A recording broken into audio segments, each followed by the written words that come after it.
पाठ करନ୍ତୁ।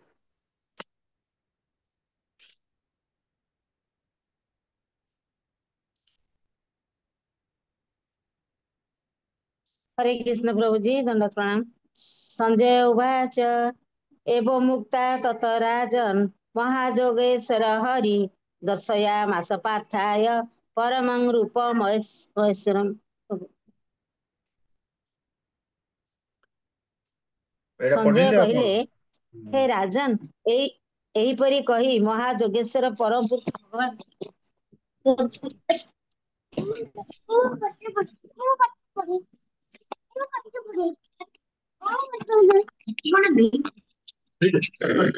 ସଞ୍ଜୟ କହିଲେ ହେ ରାଜନ ଏହିପରି କହି ମହାଯୋଗେଶ୍ୱର ପରମ ପୁରୁଷ ଭଗବାନ ଅର୍ଜୁନଙ୍କୁ ତାଙ୍କର ବିଶ୍ୱରୂପ ଦେଖାଇଲେ। ସଞ୍ଜୟ ଏଠାରେ କୃଷ୍ଣଙ୍କୁ ମହାଯୋଗେଶ୍ୱର ବୋଲି ସମ୍ବୋଧନ କରୁଛନ୍ତି ଧୃତରାଷ୍ଟ୍ରଙ୍କ ସାମ୍ନାରେ।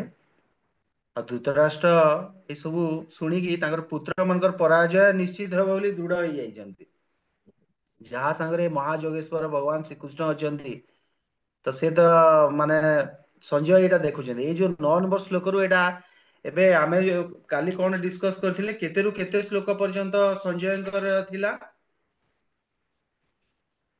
ସଞ୍ଜୟଙ୍କ ଦ୍ଵାରା ବିଶ୍ୱ ରୂପର ବର୍ଣ୍ଣନ 9 ରୁ 31 ପର୍ଯ୍ୟନ୍ତ ଏଇଟା ସଞ୍ଜୟଙ୍କ ଦ୍ଵାରା ବର୍ଣ୍ଣନା କରାଯିବ।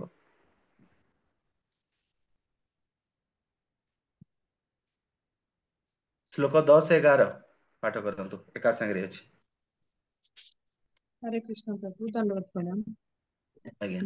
अनेक भक्त नयन मनोकाभूत दर्शनम अनेक दिव्याभरणम दिव्यानेकोद्यतायुधम दिव्यमाल्यम हरधरम दिव्यगन्धानुलेपनम सर्वाश्चर्यमयं देव मनन्तं विश्वतमुखम। अनुवाद अर्जुन विश्वरूपरे अनंत मुख ଏବଂ ଅନନ୍ତ ଚକ୍ଷୁ ଥିବାର ଦେଖିଲେ। ଏହା ଅତ୍ୟନ୍ତ ଆଶ୍ଚର୍ଯ୍ୟଜନକ। ରୂପଟି ବିଭିନ୍ନ ଦିବ୍ୟ ଏବଂ ସୁନ୍ଦର ଉଜ୍ଜଳ ଅଳଙ୍କାରରେ ଆଭୂଷିତ ହୋଇଥିଲା ଏବଂ ବିଭିନ୍ନ ପୋଷାକ ଦ୍ୱାରା ଆବୃତ ହୋଇଥିଲା। ସେ ସୁନ୍ଦର ଚମତ୍କାର ମାଳା ଧାରଣ କରିଥିଲେ ଏବଂ ବିଭିନ୍ନ ପ୍ରକାର ସୁଗନ୍ଧ ତାଙ୍କ ଶରୀରରେ ଲିପା ହୋଇଥିଲା। ସବୁ ଅତି ଚମତ୍କାର ଦେଖାଯାଉଥିଲା ଏବଂ ସବୁ ଅନନ୍ତ ଏବଂ ସର୍ବ ପରିବ୍ୟାପକ ହୋଇଥିଲା। ଅର୍ଜୁନ ଏହା ଦେଖିଲେ। ଏଥିରେ ଦେଖନ୍ତୁ ବାରମ୍ବାର ଅନେକ ଶବ୍ଦ ବ୍ୟବହାର କରାଯାଇଛି। ଅନେକ ଶବ୍ଦ ବାରମ୍ବାର ବ୍ୟବହୃତ ହେବାର କାରଣ ହେଲା ଯେ ଏଥିରେ କୁହାଯାଉଛି ଅସୀମ, ଯୋଉଟା ଗଣି ହବ ନାହିଁ। ଭଗବାନ ଅନନ୍ତ ନା, ଭଗବାନଙ୍କର ଏଇ ଯୋଉ ବିଶ୍ଵ ରୂପରେ ଯୋଉ ଅନନ୍ତ ମୁଖ, ଅନନ୍ତ ଚକ୍ଷୁ, ଅନନ୍ତ ସବୁ ଅଦ୍ଭୁତ ଦୃଷ୍ଟି ସବୁ ଦେଖୁଛନ୍ତି ଅର୍ଜୁନ। ଏତେ ଆଶ୍ଚର୍ଯ୍ୟଜନକ ଏ ସବୁ ରୂପ ଗୁଡା ଦେଖୁଛନ୍ତି ଅର୍ଜୁନ। ଆଉ ସେ ସବୁ ଦିବ୍ୟ ଆଉ ଉଜ୍ଜଳ ଅଳଙ୍କାରରେ ଆଭୂଷିତ ହେଇଛି। ହାତରେ ବିଭିନ୍ନ ଆୟୁଧ, ଗଳାରେ ଚମତ୍କାର ମାଳା, ଏଇ ସବୁ ଅର୍ଜୁନ ଦେଖିବାକୁ ପାଇଲେ। ତ ଏଇଥିରେ ଯୋଉମାନେ କହନ୍ତି ଭଗବାନ ନିର୍ଗୁଣ ନିରାକାର, ସେମାନେ କୋଉ ହିସାବରେ ନିର୍ଗୁଣ ନିରାକାର ବୋଲି ଭଗବାନଙ୍କୁ କହୁଛନ୍ତି? ନିରାକାର ଗୋଟେ ମାନେ ରୂପ ଥିବାର ଗୋଟେ ଜଣେ ଗଦା ଧରି ପାରିବ? ଚକ୍ର ଆୟୁଧ ଏଇ ସବୁ କେବେ କେମିତି ଧାରଣ କରିବ ନିରାକାର ଜଣେ ଯଦି ଥିବ? ଭଗବାନଙ୍କର ବିଶ୍ଵ ରୂପରେ ଏବେ ଏ ସବୁ ବର୍ଣ୍ଣନା କରାହେଇଛି ଯେ ସେ ଏତେ ଅସ୍ତ୍ର ଶସ୍ତ୍ର ସବୁ ଧାରଣ କରିଛନ୍ତି, ଏତେ ମାଳା ମୁକୁଟ ସବୁ ପିନ୍ଧିଛନ୍ତି, ଆଉ ତାଙ୍କୁ ଫେର ବି ଲୋକ କହୁଛନ୍ତି ନିରାକାର, ମାୟାବାଦୀ ମାନେ କହୁଛନ୍ତି। ତ ତାଙ୍କର ସେଇ କଥାର କୌଣସି କିଛି ମୂଲ୍ୟ ନାହିଁ। ସେମାନେ ଏତେ ସହଜ କଥା ଯୋଉଟା ସାମ୍ନା ସାମ୍ନି ଯୋଉଟା ଜଣେ କେହି ବି ଜାଣିପାରୁଯିବ ଏଇ ଶ୍ଲୋକଟା ପଢିଲେ ଯେ ଭଗବାନ ହଉଛନ୍ତି ସଗୁଣ ସାକାର, ନହେଲେ ତାଙ୍କର ଏଇ ରୂପ କେମିତି ହେଇଥାନ୍ତା? ଆଉ ଏଇଟା ଅର୍ଜୁନ ଦେଖୁଛନ୍ତି ସର୍ବତ୍ର ଏଇଟା ସବୁ ବ୍ୟାପ୍ତ ଥିଲା, ସମଗ୍ର ବ୍ରହ୍ମାଣ୍ଡରେ ଚାରିଆଡେ ଏଇଟା ସର୍ବତ୍ର ବ୍ୟାପ୍ତ ଥିଲା। ଏଇଟା ହଉଛି ଭଗବାନ ଶ୍ରୀକୃଷ୍ଣଙ୍କର ଅଚିନ୍ତ୍ୟ ଶକ୍ତି। ଶ୍ଲୋକ 12 ପାଠ କର। हरे कृष्ण प्रभु जी। ଆଜ୍ଞା। देवी सूर्य सहस्रस्य भेर्यजुगपदुत्थिता यदि भा सदृशी सा सात् भासस्तस्य महात्मनः। ଅନୁବାଦ ଯଦି ଆକାଶରେ ଏକ ସାଙ୍ଗରେ ଶହ ଶହ ହଜାର ହଜାର ସୂର୍ଯ୍ୟ ଉଦିତ ହୁଅନ୍ତି ତେବେ ସେମାନଙ୍କ ଠାରୁ ଯେପରି ଜ୍ୟୋତି ନିର୍ଗତ ହେବ ସେହିପରି ବିଶ୍ୱ ରୂପରେ ଥିବା ପରମ ପୁରୁଷ ଭଗବାନଙ୍କ ଠାରୁ ଜ୍ୟୋତି ନିର୍ଗତ ହେଉଥିଲା। ହରେ କୃଷ୍ଣ। ଧନ୍ୟବାଦ। ଦିବି ସୂର୍ଯ୍ୟ ସହସ୍ରସ୍ୟ ମାନେ ଯଦି କୁହାହଉଛି ଯେ ଆକାଶରେ ମାନେ ଏକା ସାଙ୍ଗରେ ଶହ ଶହ ହଜାର ହଜାର ସୂର୍ଯ୍ୟ ଯେମିତି ଉଦିତ ହେଇଗଲେ ଯେମିତି ପ୍ରକାଶ ବାହାରିବ ସେଇ ଟାଇପ ର ଜ୍ୟୋତି ନିର୍ଗତ ହଉଥିଲା। ଅର୍ଜୁନ ଏଇଟା ଦେଖୁଛନ୍ତି। ଗୋଟେ ଗୋଟେ ବୈଜ୍ଞାନିକ ଥିଲେ, ତାଙ୍କର ନାଁ ହେଲା ରୋବର୍ଟ ଓପନ ହାଇମର।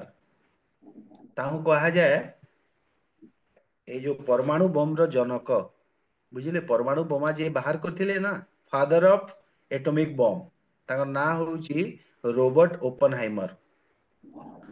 ସେ ଯେତେବେଳେ ସେ ଭଗବତ ଗୀତାର ବହୁତ ବଡ ମାନେ ସାଧକ ଥିଲେ, ମାନେ ଭଗବତ ଗୀତା ପଢୁଥିଲେ ସେ ଯେତେବେଳେ 1945 ରେ ଯେତେବେଳେ ପ୍ରଥମେ ପରମାଣୁ ବୋମା ବିସ୍ଫୋରଣ ହେଲା, ତ ସେ ବିସ୍ଫୋରଣ ହେବା ପରେ ସେ ଭଗବତ ଗୀତାର ଏଇ ଶ୍ଲୋକକୁ କୋଟ କରିଛନ୍ତି। ଏଥିରେ ଯୋଉ କହଉନି ଦିବି ସୂର୍ଯ୍ୟ ସହସ୍ର, ମାନେ ଏକା ସାଙ୍ଗରେ ପୁରା ଏତେ ଆଲୋକ ବାହାରିଲା।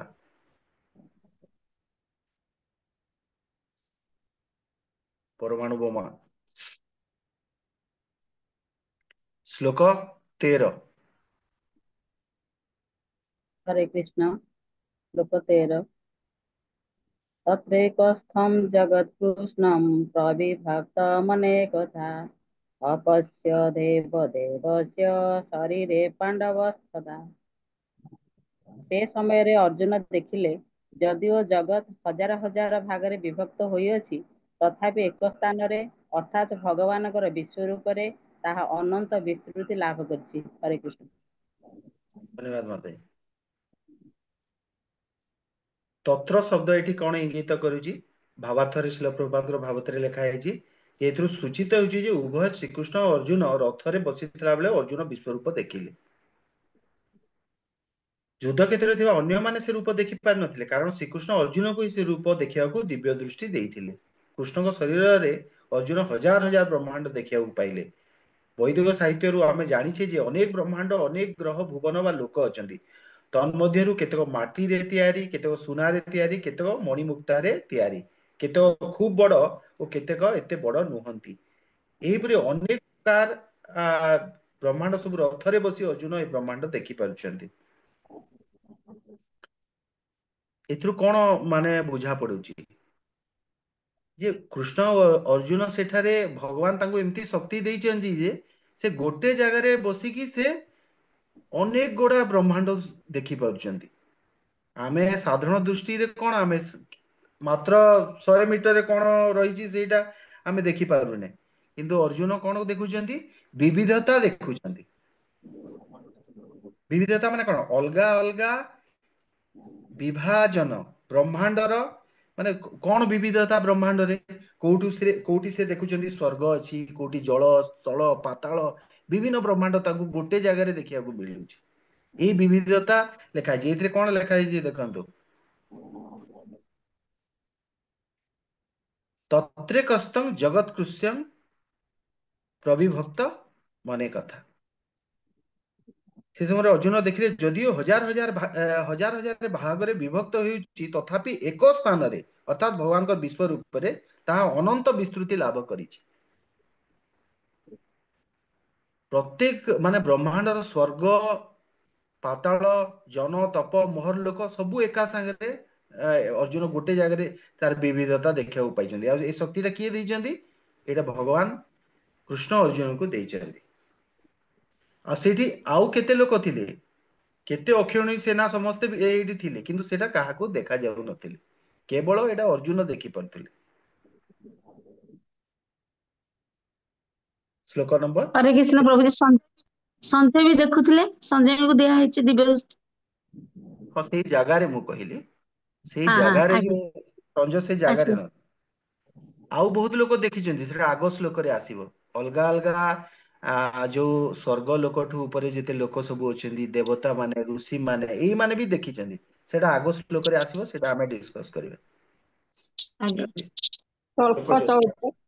ହରେ କୃଷ୍ଣ ପ୍ରଭୁ। କୃଷ୍ଣ ସ୍ୱଳ୍ପ ପ୍ରଭୁ। ଚଉଦ। ହଁ, କୁହନ୍ତୁ ଶ୍ଲୋକ ମାତାଜୀ। ନମ୍ବର 14।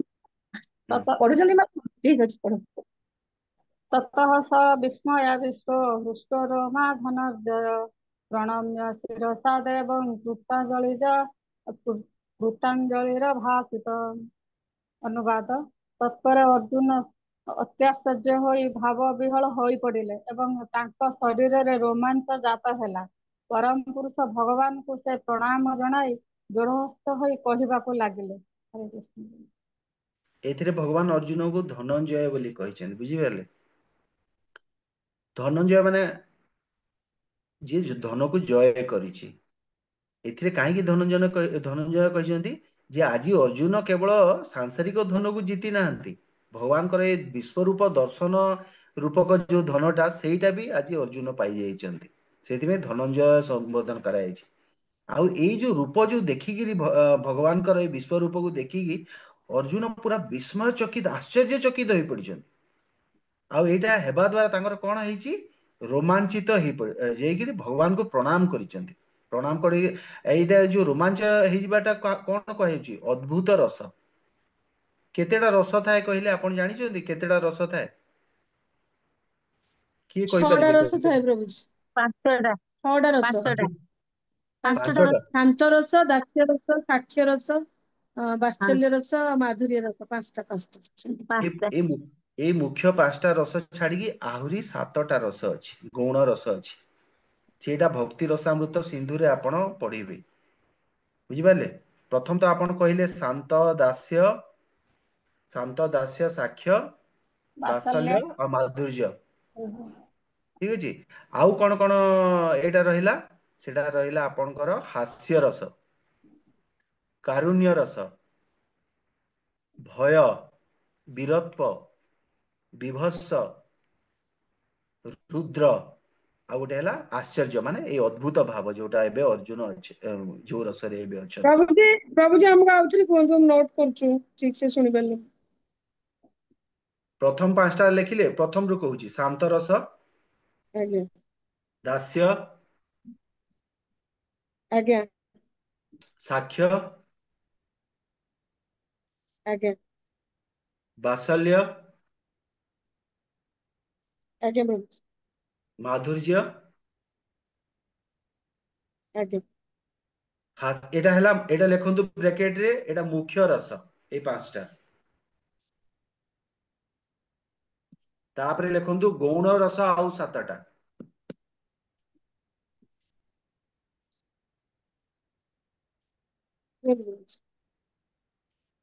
ସେଇଟା ହଉଛି ଆପଣଙ୍କର ହାସ୍ୟ ରସ, କାରୁଣ୍ୟ ରସ, ଦାରୁଣ୍ୟ, କାରୁଣ୍ୟ, ହଁ, କରୁଣା ଥିବାଟା। ତାପରେ ହଉଛି ଭୟ,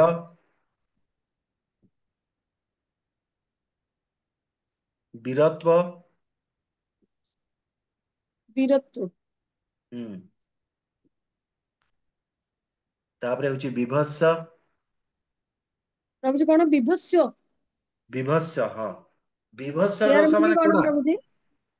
ବିଭତ୍ସ ବେଲେ ଯେତେବେଳେ ଆପଣ ଦେଖନ୍ତୁ, ଭଗବାନ ଯେତେବେଳେ ହିରଣ୍ୟକଶିପୁକୁ ବଧ କରିଛନ୍ତି, ନଖ, ତାଙ୍କର ନଖ ଦ୍ଵାରା ସେ ପୁରା ଅନ୍ତ ବୁଜୁଳିକୁ ବାହାର କରିଦେଇଛନ୍ତି। କାହାର? ହିରଣ୍ୟକଶିପୁର। ବିଭତ୍ସ୍ୟ ରୂପ ଭଗବାନଙ୍କର, ସେଇ ରସରେ ସେ ଅଛନ୍ତି, ବିଭତ୍ସ୍ୟ ରସରେ ମାନେ ଅଛନ୍ତି ସେଇଟା ସେ। କଣ କ୍ରୋଧ ରସ ବୋଲି କୁହାଯିବ? ନାଇଁ, କ୍ରୋଧ ତ ଆଉ ଗୋଟେ ରୁଦ୍ର ଅଛି, ମାନେ କ୍ରୋଧରେ କେବେ ବି ମଣିଷ ବିଭତ୍ସକୁ ଯାଏନି। ବିଭତ୍ସ ମାନେ ମାନେ ଗୋଟେ ଅଲଗା ହିଁ ରସ ସେଇଟା, ବୁଝିପାରିଲେ? ମାନେ ଯେତେ ଭଗବାନ ଯେତେବେଳେ ପୁରା ତା ପେଟକୁ ଫାଡ଼ିଛନ୍ତି, ଏଇ ଯୋଉ ଆମର ହିରଣ୍ୟକଶିପୁର ଯୋଉ ପେଟକୁ ବିଦାରଣ କଲେ, ଉଦର ବିଦାରଣ କରିଦେଇଛନ୍ତି, ସେ ତାର ପୁରା ଅନ୍ତ ବିଜୁଳି କାଢିକିରି ପୁରା ମାନେ ବେକରେ ହାର କରିଛନ୍ତି। ଏଇଟା କଣ ହେଲା? ବିଭତ୍ସ ହେଲା କି ନାଇଁ? ରାଗିବାଟା ତ ଅଲଗା ଜିନିଷ, ଆଜ୍ଞା। ରୌଦ୍ର ରୂପ ଆପଣ ଦେଖିଲେ ସେଟା ଅଲଗା ପ୍ରଭୁଜୀ ସେଟା କୃପା ବି ହେଇପାରିବ, କୃପା ବି ହେଇପାରିବ କି? ତାକୁ କୃପା କଲେ ଜିନିଷ। ପ୍ରଭୁ। କଟାକ୍ଷ ହବ। ଭଗବାନଙ୍କର ପ୍ରଭୁଜୀ ପ୍ରତ୍ୟେକ କଟାକ୍ଷ ହବ।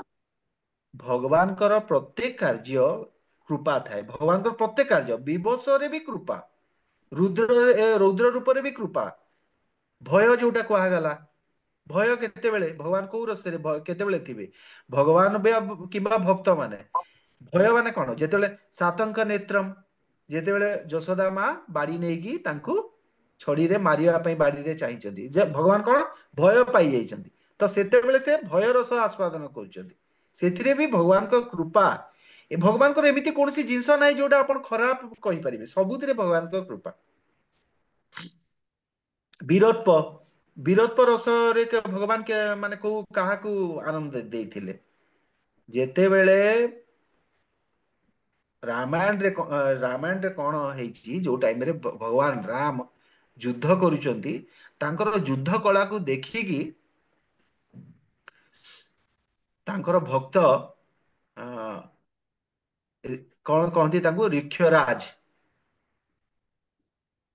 ସେ ସେ କଣ କରିଛନ୍ତି ସେ ଭାବିଲେ କି ମୁଁ ମାନେ କେମିତି ଭଗବାନଙ୍କ ସାଙ୍ଗେ ଯୁଦ୍ଧ କରନ୍ତି କି ଏଇ ବାକି ଯେତେ ଅଛନ୍ତି ମୋ ଭଳିଆ କି ମାନେ ବଳବାନ ତ ନୁହନ୍ତି ମାନେ ତାଙ୍କୁ ଯୁଦ୍ଧରେ ସେ ବହୁତ ପାରଙ୍ଗମ ଥିଲେ ମୁଁ କାହା କଥା କହୁଛି ଜାଣିପାରିଲେ ତ ରାମଚନ୍ଦ୍ରଙ୍କର। ନାଇଁ ନାଇଁ କୋଉ ଭକ୍ତ ସେଟା ରିକ୍ଷରାଜ ମାନେ କିଏ ତାଙ୍କ ସାଙ୍ଗ। ନା ନା ଯୋଉ ହନୁମାନ ଯେମିତି ତାଙ୍କର ଭକ୍ତ ସେଇଟା କିଏ ମାନେ ତମ ଆପଣଙ୍କର ବିଭୀଷଣ। ନା ନା ନା ନା ମୁଁ ବୁଝେଇ ପାରିଲିନି ଆପଣଙ୍କୁ ଭାଲୁ ସେ ସେ କିଏ ଥିଲେ ଜାମ୍ବବାନ। ଜାମ୍ବବାନ ରିକ୍ଷରାଜ ତାଙ୍କୁ କୁହାଯାଏ ଜାମ୍ବବାନ ଥିଲେ। ତ ଜାମ୍ବବାନ ଇଚ୍ଛା କରିଥିଲେ ଭଗବାନଙ୍କ ସାଙ୍ଗରେ ଯୁଦ୍ଧ କରିବା ପାଇଁ ବୀର ରସରେ ବୁଝିପାରିଲେ ତ ସେଇ ଟାଇମ ରେ ସେଇଟା ତାଙ୍କର ଇଚ୍ଛା ପୂରଣ ହେଇପାରିଲା ନାହିଁ ତ ସେଇ ଜାମ୍ବବାନ ଯେତେବେଳେ ଜାମ୍ବବତୀ ବିବାହ ସମୟରେ ଯେତେବେଳେ ସେ ମଣିଟା ନେଇ ସତ୍ୟଜିତର ମଣି ଚୋରି ହେଇଯାଇଛି ଆଉ ସେଟା ତାଙ୍କ ଚୋରି ହେଇନି ସେ ଟାଇମରେ ତାଙ୍କର ଭାଇ ସେଇଟାକୁ ସେ ମଣି ରଖିଥିଲେ ଆଉ ସେ ମଣି ନେଇକରି ସେ ଯୁଦ୍ଧ କରିବା ପାଇଁ ଯାଇଛନ୍ତି ଆଉ ଗୋଟେ ସିଂହ ହାତରେ ନିହତ ହେଇଛନ୍ତି ତାପରେ ସିଂହ ସେ ମଣିକୁ ରଖିଥିଲେ ସେଇଟା ଜାମ୍ବବାନ ତାପରେ ସେ ସିଂହକୁ ମାରିକି ସେ ମଣିଟା ନେଲେ ସେ ମଣିଟା ତାପରେ କଣ କଲେ ଭଗବାନଙ୍କୁ ଯେତେବେଳେ କୁହାଗଲା ଆକ୍ଷେପ ଦିଆଗଲା ଯେ ଭଗବାନ କୃଷ୍ଣ ସେଇଟା ମଣି ନେଇଗଲେ ଚୋର ବୋଲିକିରି ତାଙ୍କୁ ଯେତେବେଳେ କୁହାଗଲା ଭଗବାନ ସେ କଳଙ୍କକୁ ମିଟେଇବା ପାଇଁ କଣ କଲେ ସେ ମଣି ଖୋଜିବା ବାହାନରେ ସେ ଜଙ୍ଗଲକୁ ଯାଇଛନ୍ତି ଆଉ ସେଠି ଯାଇକିରି ସେ ଗୋଟେ ଗୁମ୍ଫାରେ ପହଞ୍ଚିଛନ୍ତି ଯୋଉଠି ଜାମ୍ବବାନ ରହୁଥିଲେ ସେ ଜାମ୍ବବାନ ସାଙ୍ଗରେ ତାଙ୍କର 18 ଦିନ ଯୁଦ୍ଧ ହେଇଛି ବୀର ରସ ସେଇଟା କୁହାଯାଏ ମହାଭାରତ ଯୁଦ୍ଧରେ ବୀର ରସ କାହା ସାଙ୍ଗରେ କୋଉ ଭକ୍ତ ସାଙ୍ଗରେ ଭଗବାନ ଦେଖେଇଛନ୍ତି କହିଲେ ଭଗବାନ ଯୁଦ୍ଧ ସିନେ କରୁନଥିଲେ କିନ୍ତୁ ଯେତେବେଳେ ଭୀଷ୍ମଦେବ ଯେତେବେଳେ ଶର ନିକ୍ଷେପ କରୁଥିଲେ ନା ଭୀଷ୍ମଦେବ ଜରାସନ୍ଧ ପ୍ରଭୁ ଜରାସନ୍ଧ। ନା ନା ଭୀଷ୍ମଦେବ ଯେତେବେଳେ ଶର ନିକ୍ଷେପ କରୁଛନ୍ତି ସେ ଶର ବାଜୁଥିଲା ଭଗବାନଙ୍କୁ ଭଗବାନ କ୍ଷତ ବିକ୍ଷତ ବି ହେଇଛନ୍ତି କିନ୍ତୁ ସେଇଟା ଆସ୍ୱାଦନ ହେଇଛି ସେ ଯୋଉ ସରଟା ଯେତେବେଳେ ମାନେ ବାଜିଛି ସେଇଟା ବୀର ରସ ମାନେ ଆସ୍ୱାଦନ କରିଛନ୍ତି ତାଙ୍କର ଭଗବାନ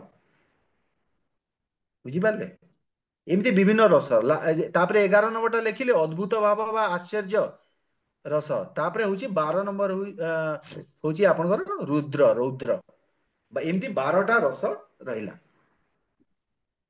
ତ ଏବେ ଯୋଉ ଅର୍ଜୁନ ଯୋଉ ରସରେ ଅଛନ୍ତି ସେଟା ଅଦ୍ଭୁତ ରସରେ ଅଛନ୍ତି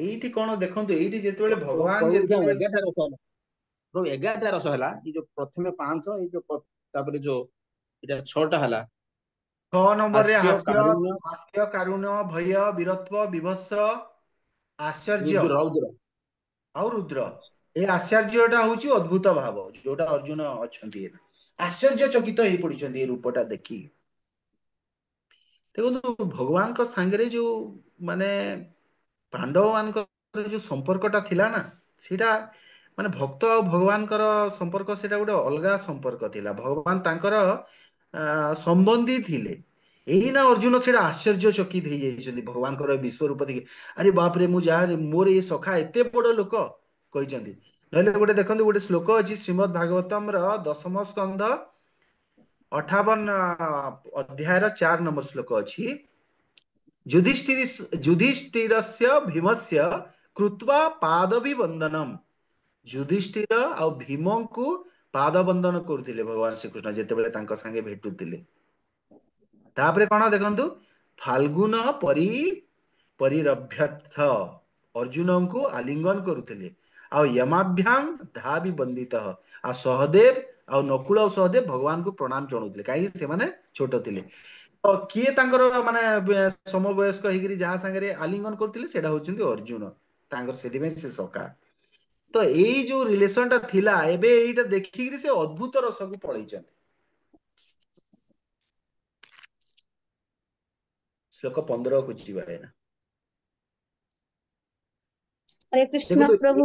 ହରେ କୃଷ୍ଣ ପ୍ରଭୁ ଏଇ ଯେତେବେଳେ ଏଇ ଶ୍ଲୋକ ମାନଙ୍କରେ ଭଗବାନ ଏଇ ଯୋଉ ଏବେ ବର୍ଣ୍ଣନା ଚାଲିନି ଏଥିରେ ବିଶେଷ ଏଥିରେ ଏକ୍ସପ୍ଲାନେସନ ବା ଏଇ ଜିନିଷ ମାନେ ବିଶେଷ ନାହିଁ, ଟିକେ କମ ରହିବ। ଭାବାର୍ଥ ସେଥିପାଇଁ ଦେଖନ୍ତୁ ଶିଳ ପ୍ରଭୁପାଦଙ୍କ ଭାବାର୍ଥ ମାତ୍ର 2 ଲାଇନ 4 ଲାଇନ ର ଅଛି।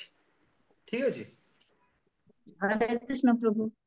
ହଁ ପାଠ କରନ୍ତୁ। श्लोक नंबर अर्जुन उवाच पश्यामि देवांस्तव देवदेहे सर्वास्तथा भूतविशेष संघान् ब्राह्मणं ब्राह्मणमीशं कमलासनस्थं ऋषिंश्च सर्वानुरगांश्च दिव्यान्। ଅନୁବାଦ। ଅର୍ଜୁନ କହିଲେ, ହେ ପ୍ରିୟ ଭଗବାନ ଶ୍ରୀକୃଷ୍ଣ, ମୁଁ ଦେଖୁଛି ଆପଣଙ୍କର ଶରୀରରେ ସମସ୍ତ ଦେବତା ବୃନ୍ଦ ଏବଂ ବିଭିନ୍ନ ପ୍ରକାର ଜୀବଗଣ ଏକତ୍ର ହୋଇଛନ୍ତି। ମୁଁ ଦେଖୁଛି ପଦ୍ମ ପୁଷ୍ପ ଉପରେ ଶ୍ରୀ ବ୍ରହ୍ମାଜୀ ବସିଛନ୍ତି ଏବଂ ଶ୍ରୀ ଶିବଜୀ ଏବଂ ମହର୍ଷିଗଣ ତଥା ଦିବ୍ୟ ସର୍ପଗଣ ଆପଣଙ୍କର ଶରୀରରେ ବିଦ୍ୟମାନ। ହରିବ ହରେ ଅ, କୃଷ୍ଣ। ଅର୍ଜୁନ ଏଠି କହୁଛନ୍ତି ଯେ ବ୍ରହ୍ମାଣ୍ଡର ସେ ସବୁ କିଛି ଦେଖୁଛନ୍ତି। ବ୍ରହ୍ମାଣ୍ଡର ନିମ୍ନ ଦେଶରେ ସେ ଦେଖିପାରୁଛନ୍ତି କାହାକୁ? ଗର୍ଭୋଦକ ସାଇ ବିଷ୍ଣୁ ସର୍ପ ସେଜରେ ସେ ଶୋଇଥିବା ଦେଖିପାରୁଛନ୍ତି। ବାସୁକି କର ବାସୁକି ନାଗ ଉପରେ ଶୋଇଛନ୍ତି। ତାପରେ ପ୍ରଥମ ଜୀବ ବ୍ରହ୍ମାଙ୍କୁ ସେ ଦେଖୁଛନ୍ତି, କମଳା ଆସନରେ ବସିଛନ୍ତି ସେ। ଶିବଜୀଙ୍କୁ ଦେଖୁଛନ୍ତି, ମହର୍ଷି ଗଣକୁ ଦେଖୁଛନ୍ତି। ଆଉ ଏସବୁ କାହା କୃପାରୁ ଭଗବାନ ଦେଖୁଛନ୍ତି? ନା ଏଇଟା ଭଗବାନଙ୍କ କୃପାରୁ ଦେଖୁଛନ୍ତି।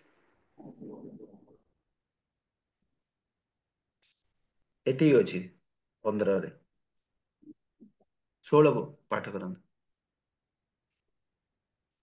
हरे कृष्ण प्रभु जी। ଆଜ୍ଞା। अनेक बाहु दरवक्त्र नेत्रं पश्यामि त्वां सर्वतो अनंत रूपं नान्तं न मध्यं न पुनस्तवादिं पश्यामि विश्वेश्वर विश्वरूप। अनुवाद। हे विश्वेश्वर, ଆପଣଙ୍କର ଏ ବିଶ୍ୱ ଶରୀରରେ ମୁଁ ଅନେକାନେକ ରୂପ ଦେଖୁଛି। ଉଦର, ମୁଖ, ଚକ୍ଷୁ ଅନନ୍ତ ଭାବେ ବିସ୍ତୃତ ହୋଇଅଛି। ଏହାର ଆଦି ଅନ୍ତ ଓ ମଧ୍ୟ ନାହିଁ। ହରେ କୃଷ୍ଣ ପ୍ରଭୁ। ପ୍ରଭୁଜୀ ଏଠି ଦେଖନ୍ତୁ ଭାବାର୍ଥ ବି ଗୋଟେ ସେଣ୍ଟେନ୍ସରେ ଅଛି, ଆପଣ ସେଟା ବି ପାଠ କରନ୍ତୁ। କୃଷ୍ଣ ପରମ ପୁରୁଷ ଭଗବାନ ଅଟନ୍ତି ଏବଂ ଅନନ୍ତ ଅଟନ୍ତି। ଏହିପରି ତାଙ୍କ ଜରିଆରେ ସବୁ କିଛି ଦେଖା ଯାଇପାରେ। ହରେ କୃଷ୍ଣ ପ୍ରଭୁ। ଦେଖନ୍ତୁ ଏଇ ଶ୍ଲୋକ ଯୋଉ ଆମେ ଏବେ ପଢିଲେ ନା, ଶ୍ଲୋକ 16, 10, 11 ବି ସେଇ କଥା କୁହାଯାଇନି? 10, 11 ଆପଣ ଚେକ୍ କରନ୍ତୁ।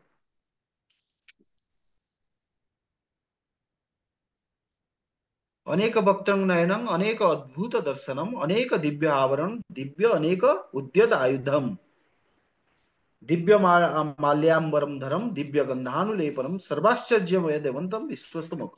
ତ ଜଣେ ଭାବିପାରେ ସେଠି ଭଗବାନ କହିଲେ ଏମିତି ମାନେ ସବୁ ତାଙ୍କର ଅନେକ ରୂପ, ବିଶ୍ଵେଶ୍ୱର ଆପଣଙ୍କର ବିଶ୍ୱାସରେ ମୁଁ ଅନେକ ରୂପ ଦେଖୁଛି, ବାହୁ ଉଦର ମୁଖ୍ୟ ଯୋଉ। ତ ଏଇଟା ତ ପୁନରାବର୍ତ୍ତି ହେଇଗଲା। ପୁନରାବର୍ତ୍ତି ଟା ଗୋଟେ ଦୋଷ ସାହିତ୍ୟରେ। ତ କଣ ଭଗବତ ଗୀତାରେ ଦୋଷ ଲାଗିଯିବ କି ପୁନରାବର୍ତ୍ତିର? ଦୋଷ କାହିଁ ଲାଗିବନି? ପ୍ରଥମ କଥା ହେଲା ଏଇଟା ଅର୍ଜୁନ ଅଦ୍ଭୁତ ରସରେ ଅଛନ୍ତି, ଆଶ୍ଚର୍ଯ୍ୟ ଚକିତ ହେଇ ପଡିଛନ୍ତି।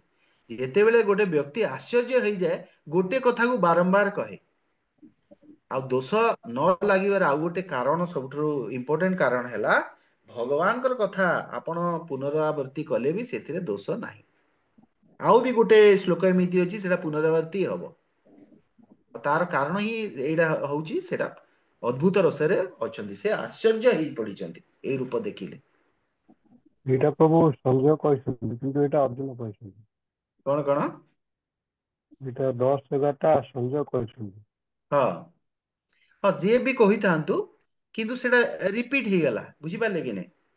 साहित्य रे कौन भी साहित्य रे वैदिक साहित्य जेती अछि सेतिरे गोटे दोष रहउची ताकू कहउची पुनरावृत्ति दोष माने गोटे कथा को आपण पाठक को बारंबार कहिले जेमिति गोटे श्लोक अछि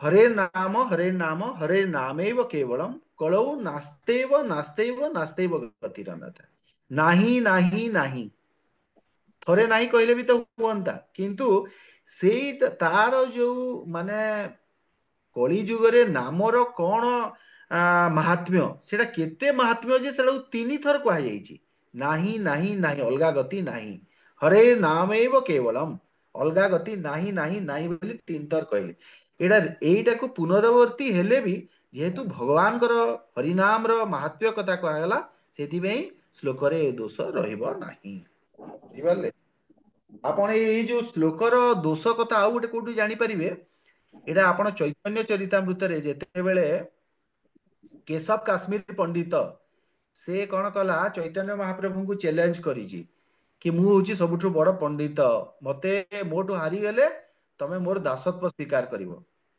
एटा कि आपण सुनिचंदी एटा ନାଇଁ ପ୍ରଭୁ केशव ଶୁଣିନ। केशव कश्मीर कथा प्रभु सुनी जी नांती ଆମେ ଏଠି କଥାରେ ଶୁଣିଛୁ ମାନେ ପ୍ରଭୁଜୀଙ୍କଠୁ କଥା ମୁଖରୁ तो ଲେକ୍ଚରରୁ। ସେଇ ଜାଗାରେ ସେ ଯେତେବେଳେ ମାନେ ତାକୁ କହିଲେ କି ତମେ କିଛି ବର୍ଣ୍ଣନା କର ସେ କଣ କହିଲା ଗଙ୍ଗା ନଦୀ ଗଙ୍ଗା ମା ଗଙ୍ଗାଙ୍କ ପ୍ରତି ସେ 100ଟା ଶ୍ଲୋକ ସେଇ ସାଙ୍ଗେ ସାଙ୍ଗେ ସେ କେଶବ କାଶ୍ମୀରୀ ଭଗବାନଙ୍କ ସାମ୍ନାରେ ସେ ସାଙ୍ଗେ ସାଙ୍ଗେ ସେଇଠି ବର୍ଣ୍ଣନା କଲା ମାନେ ସାଙ୍ଗେ ସାଙ୍ଗେ ରଚନା କଲା ଆଉ ବର୍ଣ୍ଣନା କଲା ତ ସେଇ ରଚନାରେ ଗୋଟେ ମାନେ ମାନେ ଏଇଥିରେ ପ୍ରଥମ ଶ୍ଲୋକରେ ହିଁ ଭଗବାନ ତାର ଏତେ ମାନେ ଦୋଷ କାଢିଲେ ସେଥିରେ ଗୋଟେ ପୁନରାବର୍ତ୍ତୀ ଦୋଷ ଅଛି ସେଠି ଶିବଙ୍କ ପତ୍ନୀ ମାନେ ଉମା ହଉଛନ୍ତି ଶିବଙ୍କ ପତ୍ନୀ ସେଇଥିରେ ଗୋଟେ ମାନେ ନା କୁ ଡବଲ ୟୁଜ କରା ହେଇଗଲା ସେଇଥିରେ ମାନେ ଚୈତନ୍ୟ ମହାପ୍ରଭୁ ସେଇଟା ଡିଟେଲସ ତ ଆମେ ଯିବାନି ସେଇଟା ମୋ ଇନଫର୍ମେସନ ଟା ବି ଏବେ ମୋ ପାଖରେ ନାହିଁ କେବେ ଚୈତନ୍ୟ ଚରିତାମୃତ ଡିସ୍କସନ ରେ ଆପଣ ସେଇଟା ଦେଖିବେ ସେଇଟାକୁ କହନ୍ତି ପୁନରାବୃତ୍ତି ଦୋଷ କିନ୍ତୁ ଏଇଥିରେ ସେଇଟା ଲାଗିବ ନାହିଁ କାରଣ ଏଇଟା ଭଗବାନଙ୍କ ବିଷୟରେ କୁହାଯାଉଛି ଆଉ ଅର୍ଜୁନ ଏଇଟା ଅଦ୍ଭୁତ ରସରେ ଥିବା ଯୋଗୁଁ ଆଶ୍ଚର୍ଯ୍ୟଚକିତ ହେଇ ପଡିଛନ୍ତି ବୁଝିପାରିଲେ ଏଇ ଯୋଉ ରୋମାଞ୍ଚ ଆଉ ଆଶ୍ଚର୍ଯ୍ୟ ଏଇଟା ନା ଏଇଟା ଅଷ୍ଟ ସାତ୍ବିକ ଭାବରେ ବି ଭକ୍ତମାନଙ୍କ ଶରୀରରେ ଦେଖାଯାଏ ଯୋଉମାନେ ମହାଭାଗବତ ସେମାନଙ୍କ ଶରୀରରେ ଏମିତି ରୋମାଞ୍ଚ ଦେଖାଯାଏ ଆଉ ବାହାରୁ ଆପଣ ଦେଖିବେ ଆରେ ୟାଙ୍କୁ କଣ ହେଲା ଭାବୁଥିବେ ସେ ଗୋଟେ ଭଗବାନଙ୍କର କୋଉ ଗୋଟେ ଭାବରେ ଥିବେ ଭଗବାନଙ୍କ ପାଖରେ ସେ କଣ ଗୋଟେ ଲୀଳା ଦର୍ଶନ କରୁଥିବେ ରୋମାଞ୍ଚ ହେଇଯିବେ ପୁରା ଲୋମ ତାଙ୍କର ଟାଙ୍କୁରି ଉଠିବ ସବୁ ଲୋମ ପୁରା ଟାଙ୍କୁରି ଉଠିବ ଏଇଟା ସବୁ ଆଶ୍ଚର୍ଯ୍ୟ ଅଦ୍ଭୁତ ରସ ସବୁ ଏଇଟା ଶ୍ଲୋକ 17 हरे कृष्ण।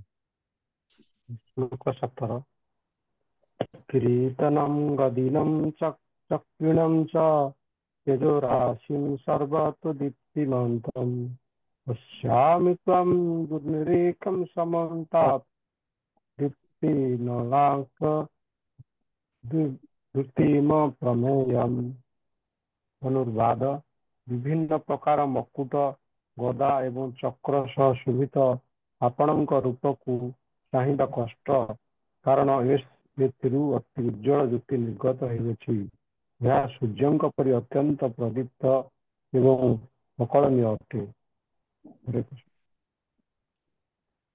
ବିଭିନ୍ନ ପ୍ରକାର ମୁକୁଟ ଗଦା ଚକ୍ର ସହିତ ଶୋଭିତ ଆପଣଙ୍କ ରୂପ ଚାହିଁବା କଷ୍ଟକର କହିଛନ୍ତି କାହିଁକି ଏଥିରେ ଉଜ୍ଜଳ ଜ୍ୟୋତି ନିର୍ଗତ ହେଉଛି ଦେଖନ୍ତୁ ଆମେ ଏଇ ଯୋଉ ବର୍ଣ୍ଣନା ଯୋଉ ଦିଆ ହେଇଛି ସହସ୍ର ସୂର୍ଯ୍ୟର ଜ୍ୟୋତି ନିର୍ଗତ ହଉଛି କାରଣ ହେଲା ଆମେ ସାଧାରଣ ମଣିଷ ଆମ ପାଇଁ ଜ୍ୟୋତି ସବୁଠୁ ବଡ ମାନେ କଣ ସୂର୍ଯ୍ୟ କିରଣ ଆପଣ ସୂର୍ଯ୍ୟ କିରଣକୁ ଟିକେ ବେଶୀ ଟାଇମ ଆଖିରେ ଚାହିଁଦେବେ ଆଖିରେ ଆଉ କିଛି ଦେଖାଯିବନି ଅନ୍ଧାର ପଡିଯିବ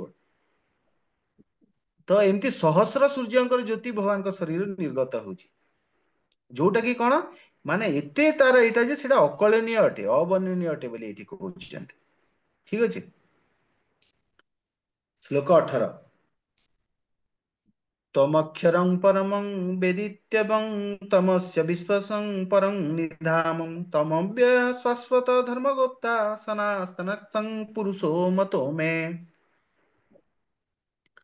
ଆପଣ ପରମ ଲକ୍ଷ୍ୟ समस्त ब्रह्मांड आपणकर अंतिम आश्रय स्थल। आपण अव्यय एवं आपण पुराण पुरुष, आपण धर्म रक्षाकर्ता, आपण सनातन पुरुष भगवान अटंती। यह मोर मत। एथिरे अर्जुन तमने भगवान कर एथिरे प्रशंसा करूछन्ति कि आपण होउछन्ति परम लक्ष्य। प्रत्येक जीवर परम लक्ष्य, परम प्राप्य आपण। आपण ही जीवर परम लक्ष्य अटंती। जदि जनकर सर्वश्रेष्ठ लक्ष्य कौन बोली पचार जाए सेटा होउछन्ति भगवान श्री कृष्ण। अंतिम आश्रय स्थल जीव को गोटे आश्रय मिलुची कि नहीं? आपण को भी जगह रे रहंतु, अनंत कोटि ब्रह्मांड रे को भी जगह रे आपण आश्रय नउछन्ति, सेडा से अनंत कोटि ब्रह्मांड भगवान को शरीर रे अछि। भगवान होउछन्ति हमर आश्रय। ए जो घर भी आमे तैयारी करछु, घर रे बेड रे सोचु, एटा हमर आश्रय केमती हैला? ए सब जिंस एटा भगवान को शरीर रे अछि। अव्यय पुराण पुरुष, पुराण पुरुष बोले भगवान को ठू आउ से होउछन्ति सबुथिर आदि। तांको ठू आउ पुराण केही नांती। एमिति कहा जाई परिबनी जे भगवान को ठारू भी तांकर तांको ठू भी हेतु माने तांकर आमे जेमति समस्त हमर जो जन्मर कारण होउछन्ति आपण हमर बापा मां।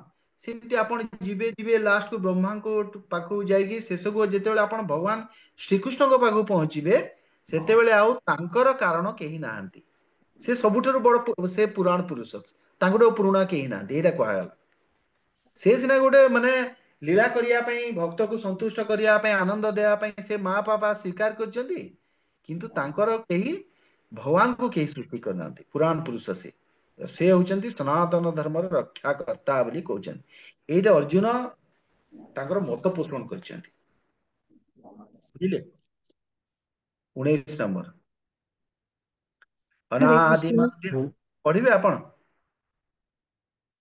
हरे कृष्ण प्रभु प्रणाम। पढ़।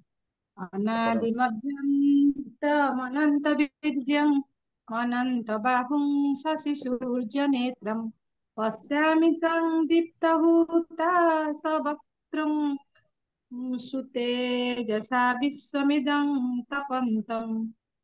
ଅନୁବାଦ ଆପଣ ହେଉଛନ୍ତି ମୂଳ, ଆପଣଙ୍କର ଆଦି ଅନ୍ତ ଓ ମଧ୍ୟ ନାହିଁ।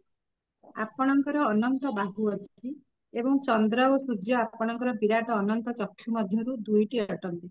ଆପଣଙ୍କର ସ୍ୱତେଜ ଦ୍ୱାରା ଆପଣ ଏ ସମଗ୍ର ବ୍ରହ୍ମାଣ୍ଡକୁ ଉତ୍ତପ୍ତ କରୁଛନ୍ତି। ଏଠି ଆଦି ଅନ୍ତ କଥା ପୂର୍ବରୁ କୋଉ ଶ୍ଲୋକରେ କୁହାଯାଇଛି କହିଲେ?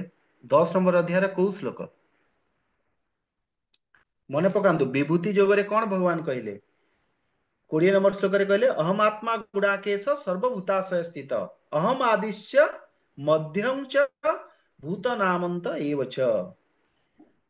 ସମସ୍ତ ପ୍ରାଣୀର ଆଦି ମୂଳ ମଧ୍ୟ ଓ ଅନ୍ତ ଅଟେ ବୋଲି ଭଗବାନ କହିଛନ୍ତି। ଆଉ ପୁଣି ଏଇଥିରେ କଣ କହୁଛନ୍ତି? 19 ନମ୍ବରରେ କଣ କହିଲେ? ଯେ ଆପଣ ହେଉଛନ୍ତି ମୂଳ, ଆପଣ ହେଉଛନ୍ତି ଆଦି, ଆପଣ ଅନ୍ତ, ଆପଣ ହେଉଛନ୍ତି ଅନ୍ତ। ସେଇ କଥାକୁ ଏଇଠି अर्जुन पुणी कहते एठारे आदि मध्य अंत आर वर्णनार पुनरावृत्ति पुणी होइछि, किंतु यह कृष्णकर गुणगान होइतिबारु एथिरे कोनोसी दोष नाही। 20 नंबर श्लोक 10 नंबर अध्याय एटा कहिथिले, पुणी एठी कहिले शास्त्रर नियम अछि जे भगवान श्रीकृष्णकर गौरवर पुनरावृत्ति रे आलंकारिक दोष नाही। एते जो अलंकार दोष आमे जो एबे डिस्कस करले किछि समय आगु से दोष एठी लागिबो नाही। आउ गोटे कारण कौन से भी हमें डिस्कस कले कि जेते बेले आश्चर्य चकित हो जाए गोटे मनीष अद्भुत रसरे परिपूर्ण हो जाए से कौन सी गोटे कथा को बारंबार पुनरावृत्ति करे। श्लोक 20 पाठ करंतु।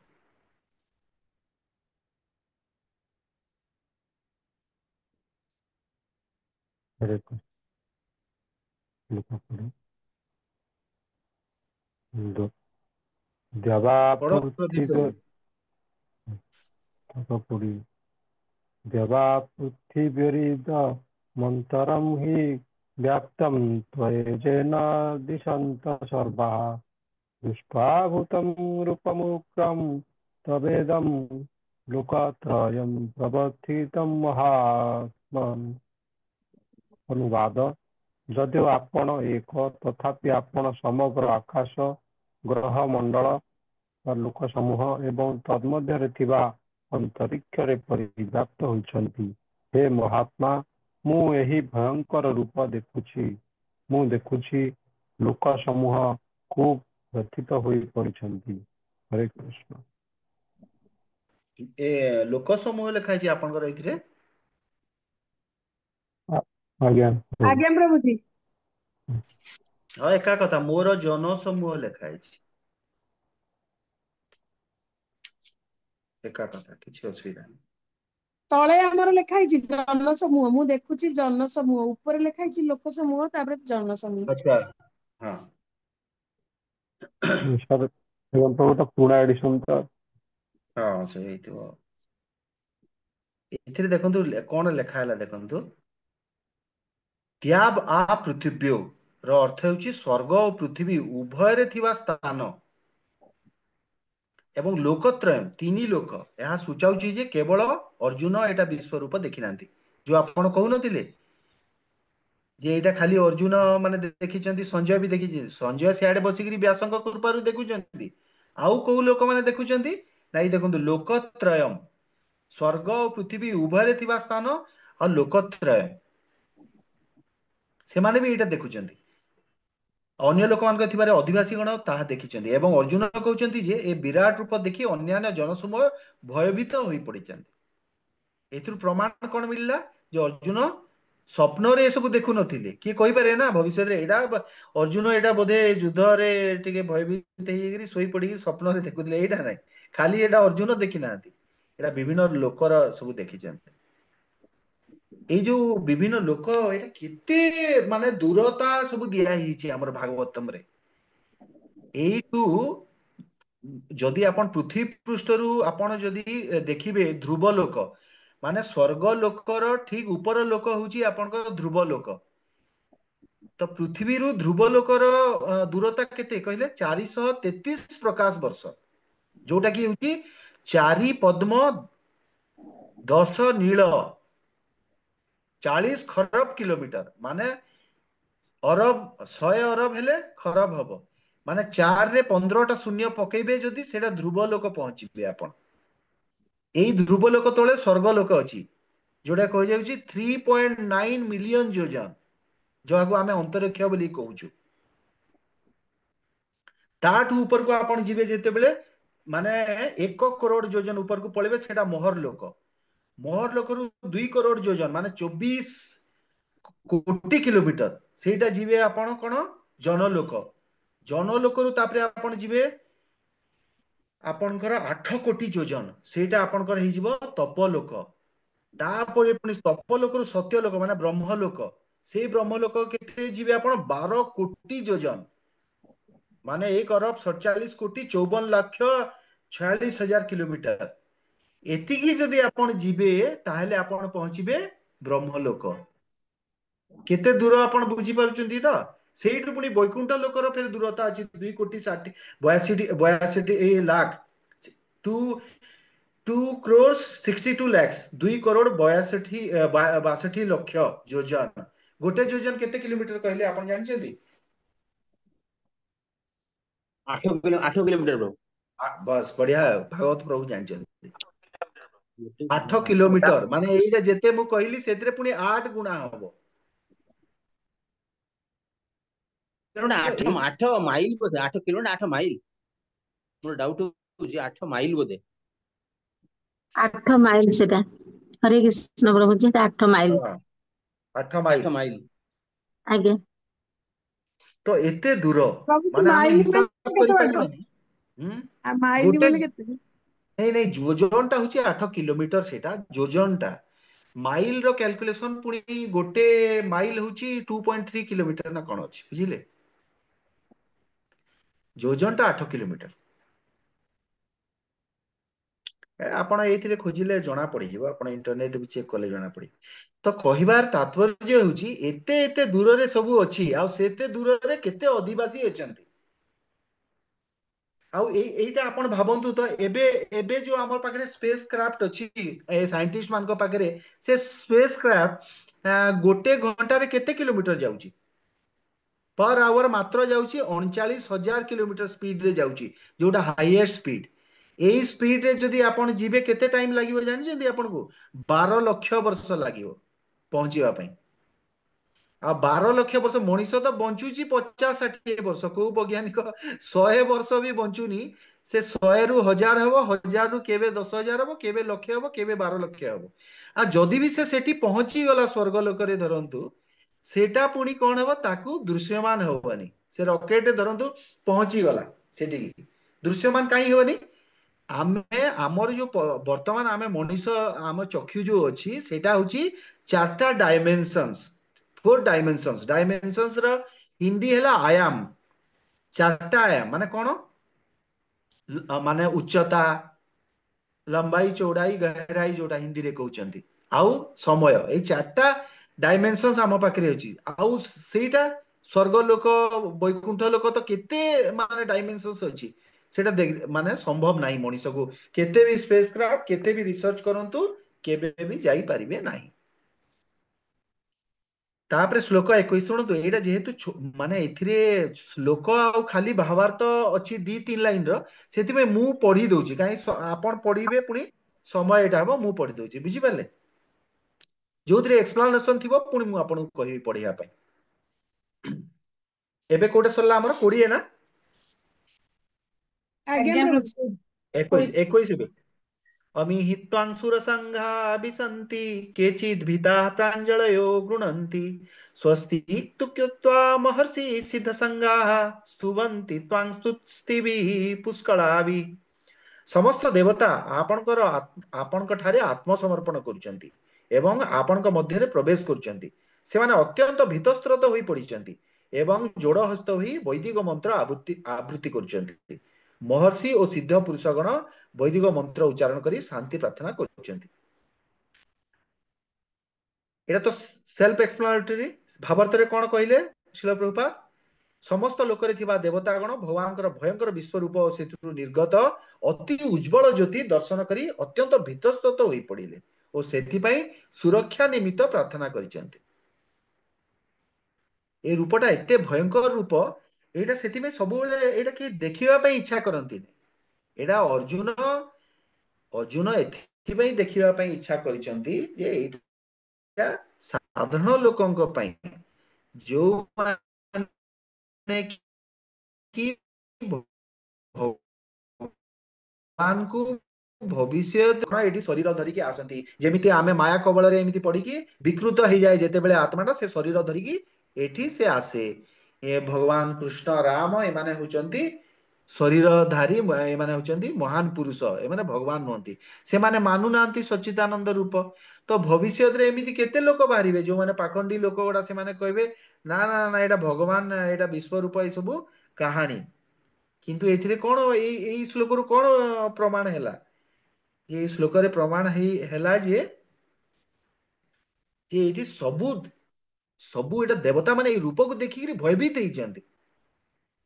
तांकर रूप रे हाथ गोड़ पाद असंख्य मुख सबु रहउची। एटा अलगा लोक मान कहबे नास्तिक लोक माने भविष्य रे एटा एबे साधारण लोक माने जेमती शंका न करिवे, काहे कि संशय आत्मा विनश्यति बोली कहा गला, सेति में एटा कहा गला। ठीक अछि, तेबे एबे आमे श्लोक 22 को हरे जीवा। कृष्ण प्रभु। ମୁଁ କୁହନ୍ତୁ ତ ପ୍ରଭु। ମାନେ ଏତେ ଡିଷ୍ଟାନ୍ସ କୁ ଲାଇଟ୍ ଟ୍ରାଭେଲ କରିବାକୁ ବି ତ ମାନେ 1 କିଲୋମିଟର ଗଲେ ବି ବହୁତ ଟାଇମ୍ ହଁ। ଲାଗିଯିବ। କେମିତି ସମ୍ଭବ ହେଲା ଅନ୍ୟ ଲୋକରେ ମାନେ आमे achieve କରିବା? जो अवस्था रे भी अछु, ए जो आमे जो हिसाब कले ना कि आमे जदि रॉकेट जीवा 36,000 किलोमीटर पर आवर, एइटा होची हमर एई पृथ्वी पृष्ठर हमर एइटा विज्ञान।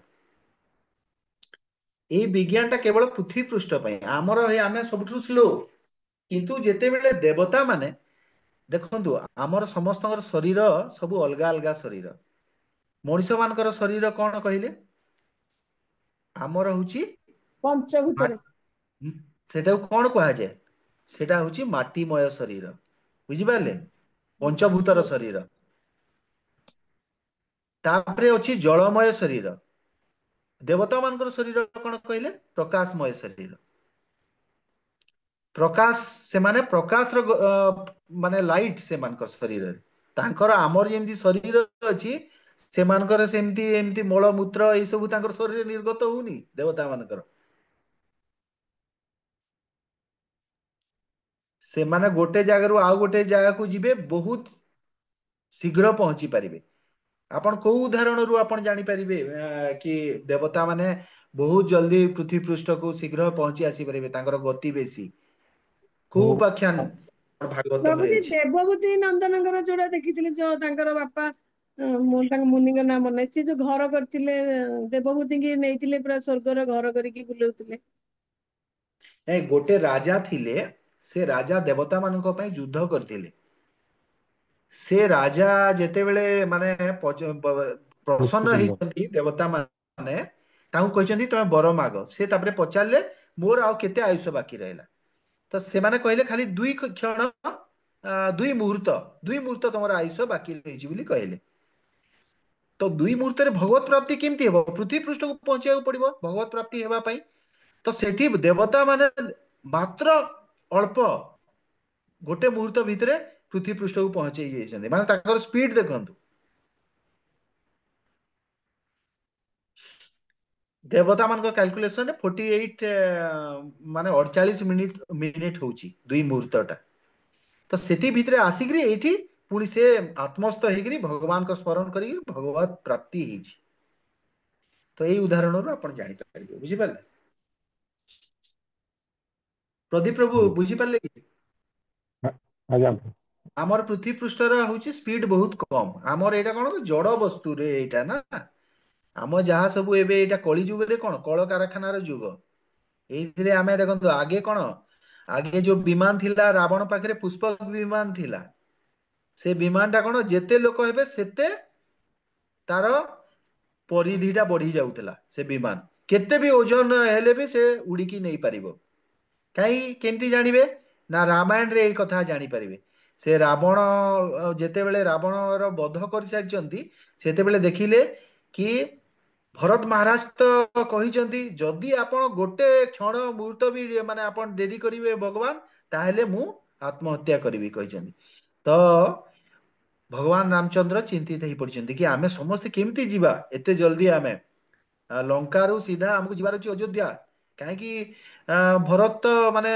से आउ रहिबेनी जदि हमर डेरी हि जिवो तो से टाइम रे विभीषण कहिचंती हे भगवान आपणक दयारु आपणक कृपारु आम पाखरे विमान अछि पुष्पक विमान सेटा विस्तारित हेई जिवो तो विस्तारित हेई गला आ से विमान रे बसिकी से माने समस्ते पळे आसीचंती एठी तो से विद्या कोन एबे अछि एबे तो ए कोन एटा गोटे फुएल नाही आपर देखिले 272 लोक मरि गेले संगे संगे एइटा देवता मानकर सेमिति नाही से माने केबे माने ताकर एक्सीडेंट हुएनी एक्सीडेंट खाली गोटे जगह रे हेइछि सेटा को जगह रे एक्सीडेंट मु आपन कहूची नारायण कवच मंत्र पाठ करूथिले करा होतिले गोटे ऋषि पाठ करूथिले गोटे मरुभूमि रे तांकर जेतेबेले माने देहांत हेइछि से मरुभूमि रे तांकर अस्थि सेठी थिला तो तांकर अस्थि रे एते माने शक्ति थिला देवता माने विमान रे जाउथिले से ऊपर पटु से विमान टा टाणी हिकरी गली पड़ला ସେମାନେ ତାପରେ ଦେଖିଲେ ଆରେ ଏଠି ମାନେ କେମିତି ଆମେ ଗଳି ପଡିଲା ଆମର ବିମାନ ଟା ଖୋଜିଲା ବେଳୁ ସେ ମାନେ ଋଷିଙ୍କର ଅସ୍ଥି ଥିଲା ତାପରେ ସେମାନେ ଋଷିଙ୍କର ଅସ୍ଥି ବିସର୍ଜନ କରିଥିଲେ ତ ଏକ୍ସିଡେଣ୍ଟ ର ଖାଲି ଏ ଗୋଟେ ଖାଲି ଜିନିଷ ଆପଣ ଭାଗବତମ ରେ ପାଇବେ ନହେଲେ ଏଇଟା ମନ୍ତ୍ର ଶକ୍ତିରେ ଚାଳିତ ସବୁ ଜିନିଷ ସେଥିପାଇଁ ଦେଖିବେ ଆପଣଙ୍କର ଗୋଟେ ମାନେ ଦେଖନ୍ତୁ ଶିଲ ପ୍ରଭୁପାଦଙ୍କର ଜର୍ଣ୍ଣି ଟୁ ଡିଫରେଣ୍ଟ ପ୍ଲାନେଟ ବୋଲି ଗୋଟେ ପୁସ୍ତକ ଅଛି ନା ସେଥିରେ ଆପଣ ମାନେ ପଢିବେ ସେଠି ଲେଖା ହେଇଛି ଆମେ ଯୋଉ ଚେଷ୍ଟା କରୁଛେ कि आमर ए रॉकेट साहाय्य विभिन्न लोक को जीवा पई सेटा संभव नुह एटा आमे पाखरे जस्ट केते हजार किलोमीटर जाइकी सुनीता विलियम्स फेरिकी आछंती एटा किछि भी नुह आमे हिसाब कले परा केते लक्ष कोटी वर्ष लागि जीवो पहुंचीवा पई तापरे को श्लोक हमर सरला एटा ପ୍ରଭୁଜୀ 21 21 गला ସରିଲା ଏବେ 22 ଏବେ 22 22 22 रे हला रुद्रादित्य बसवो जे च साध्या विश्वस्पिनो मरुतश्चुष्म पाश्च गंधर्व जक्षा सुर सिंध संगा भिक्षन्ते त्वां विस्मितश्चैव सर्वे श्री शिवजींकर विभिन्न प्रकाश आदित्य गण, वसुगण, साध्य गण, विश्वदेव गण, अश्विनी कुमार द्वय, मरुत गण, पितृपुरुष गण, गंधर्व गण, यक्ष गण, असुर गण और सिद्ध देव वृंद एମାନେ ସମସ୍ତେ ଅତି ଆଶ୍ଚର୍ଯ୍ୟର ସହିତ ଆପଣଙ୍କୁ ଦର୍ଶନ କରୁଛନ୍ତି।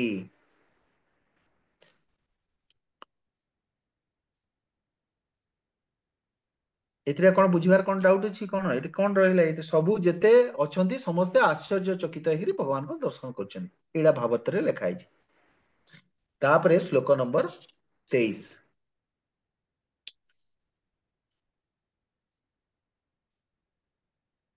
ଶ୍ଲୋକ ନମ୍ବର 23 ରେ ଆପଣଙ୍କର ଅଛି रूपं महत्ते बहुवक्त्र नेत्रं महाबाहु बहुबाहुरूपपादं बहुबाहुरूपादं बहुधरं बहुद्रष्टां करालं दृष्ट्वा लोकां प्रवर्तितास्तथा। हे महाबाहु, समस्त लोक ସେମାନଙ୍କର ଅଧିବାସୀ ଦେବତା ମାନଙ୍କ ସହ ଆପଣଙ୍କର ଅନେକ ମୁଖ, ଚକ୍ଷୁ, ବାହୁ, ଉଦର, ପାଦ ଏବଂ ଭୟଙ୍କର ଦନ୍ତରାଜି ଦେଖି ଖୁବ ବ୍ୟଥିତ ଓ ଭୀତସ୍ତ୍ରତ ହୋଇ ପଡିଛନ୍ତି। ତେଣୁ ସେମାନେ ବ୍ୟଥିତ ହୋଇ ପଡିଛନ୍ତି, ତେଣୁ ମୁଁ ମଧ୍ୟ ବ୍ୟଥିତ ହୋଇ ପଡିଛି। ଏବେ ଅର୍ଜୁନ ଟିକେ ଭୟ କରୁଛନ୍ତି। ମାନେ ଏଥିରେ ଭୟର ଅର୍ଥ କଣ କହିଲେ? ଭକ୍ତ କେତେବେଳେ ଭୟ କରେ ନାହିଁ ଭଗବାନଙ୍କୁ। ଅର୍ଜୁନ ବି ଭୟ କରିନାହାନ୍ତି, କିନ୍ତୁ ଏଇ ମାନେ ଯୋଉ ବିକରାଳ ରୂପକୁ ଦେଖିକିରି ଅର୍ଜୁନ ବର୍ତ୍ତମାନ କଣ କହୁଛନ୍ତି? ନାଇଁ ସେ ଏଇଟା ବି ଦେଖି ପାରୁଛନ୍ତି ଯେ ଅଲଗା ଯୋଉ ସବୁ ଏତେ ଲୋକ ସବୁ ଅଛି, ବ୍ରହ୍ମାଣ୍ଡର ସବୁ ଲୋକମାନେ ଅଛନ୍ତି, ଏମାନେ ଋଷି ମୁନି ମାନେ ଦେବତା ମାନେ ସେମାନେ ବି ଭୟ ଖାଉଛନ୍ତି। ସେଟା ଅର୍ଜୁନକୁ ସେଇ ଜାଗାରେ ଦେଖା ଯାଉଛି। ଆଉ ଅର୍ଜୁନ ଭଗବାନଙ୍କୁ କହୁଛନ୍ତି, ଭଗବାନ ସେମାନେ ବି ଭୟ ପାଇଛନ୍ତି ଆଉ ମୁଁ ବି ଭୟ ପାଇଛି। ଭଗବାନ ଡରି ଯାଇଛନ୍ତି। ହରେ କୃଷ୍ଣ ପ୍ରଭୁଜୀ, ଏତେ ଆଶ୍ଚର୍ଯ୍ୟ ହବନି? ମାନେ ଡରି ଯାଇଛନ୍ତି ନା ନା ଏତେ ସବୁ ଏମିତି ବିଶ୍ୱରୂପ ଦେଖି ଏ ସବୁ ଭୟ କରୁଛନ୍ତି ନା ଆଶ୍ଚର୍ଯ୍ୟ ହେଇଛନ୍ତି? ଏଇଟା ଦେଖନ୍ତୁ, ଏଇଟା କଣ ହେଇଗଲା ଆପଣଙ୍କର ରସ, ଅଦ୍ଭୁତ ରସରୁ ଏଇନା କୋଉ ରସ ଆସିଗଲେ? ମାନେ ଭୟ ଗୋଟେ ରସ ଥିଲା କି ନାଇଁ? ଗୌଣ ରସରେ ଗୋଟେ ଆଜ୍ଞା ଭୟ ଆଜ୍ଞା, ଆପଣ ଏଇ ନୋଟ ଯୋଉ କଲେ, ଭୟ ହଁ ଟିକେ ହଁ ପାଇ। ଭୟ। କିନ୍ତୁ ଆଚ୍ଛା କଥା ହେଲା, ଆଜ୍ଞା ଆପଣ ମାନେ ଏଇଟା ବୁଝିବା କଥା ଯେ ଅର୍ଜୁନ ଭୟ ପାଇଛନ୍ତି ସିନା, କିନ୍ତୁ ସେ ଭୟ ସାଧାରଣ ମଣିଷ ଭଳିଆ ଭୟ ନୁହଁ, କି ଦେବତା ମାନେ ଯୋଉ ଭୟ କଲେ ସେ ଭୟ ନୁହଁ। ଅର୍ଜୁନ ହଉଛନ୍ତି ଭକ୍ତ। ଏଇଟା ତାଙ୍କର ବିକରାଳ ରୂପ ଦେଖିକିରି ତାଙ୍କୁ ଟିକେ ମୁଁ ବି ଭୟ ପାଇଛି ବୋଲି କହିଛନ୍ତି, କିନ୍ତୁ ସେ ଭକ୍ତ। ସେ ବୁଝିପାରିଲେ?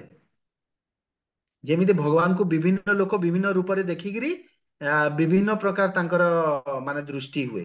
ଯେତେବେଳେ କୃଷ୍ଣ ବଳରାମ ଯାଇଛନ୍ତି, ସେତେବେଳେ ଯାହାର ଯେମିତି ମାନେ ଦୃଷ୍ଟି, ସେ ଭଗବାନଙ୍କୁ ତାଙ୍କୁ ସେମିତି ଦେଖାଯାଇଛି।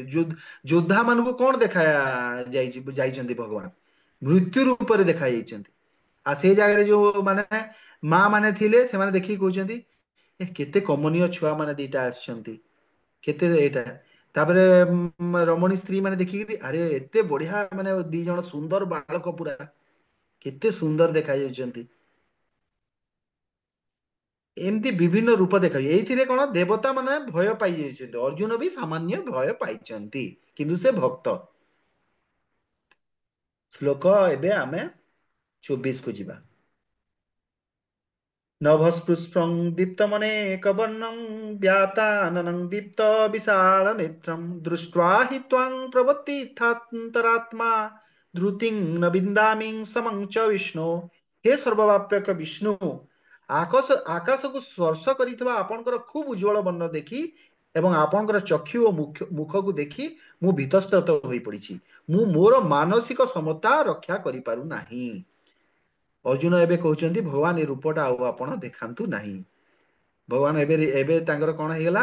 ତାଙ୍କର ଏବେ ଲାଷ୍ଟ ଷ୍ଟେଜ ପଳେଇ ଆସିଲା। ସେ କହୁଛନ୍ତି, ଭଗବାନ ଏ ରୂପ ମୁଁ ଆଉ ଦେଖିପାରିବି ନାହିଁ।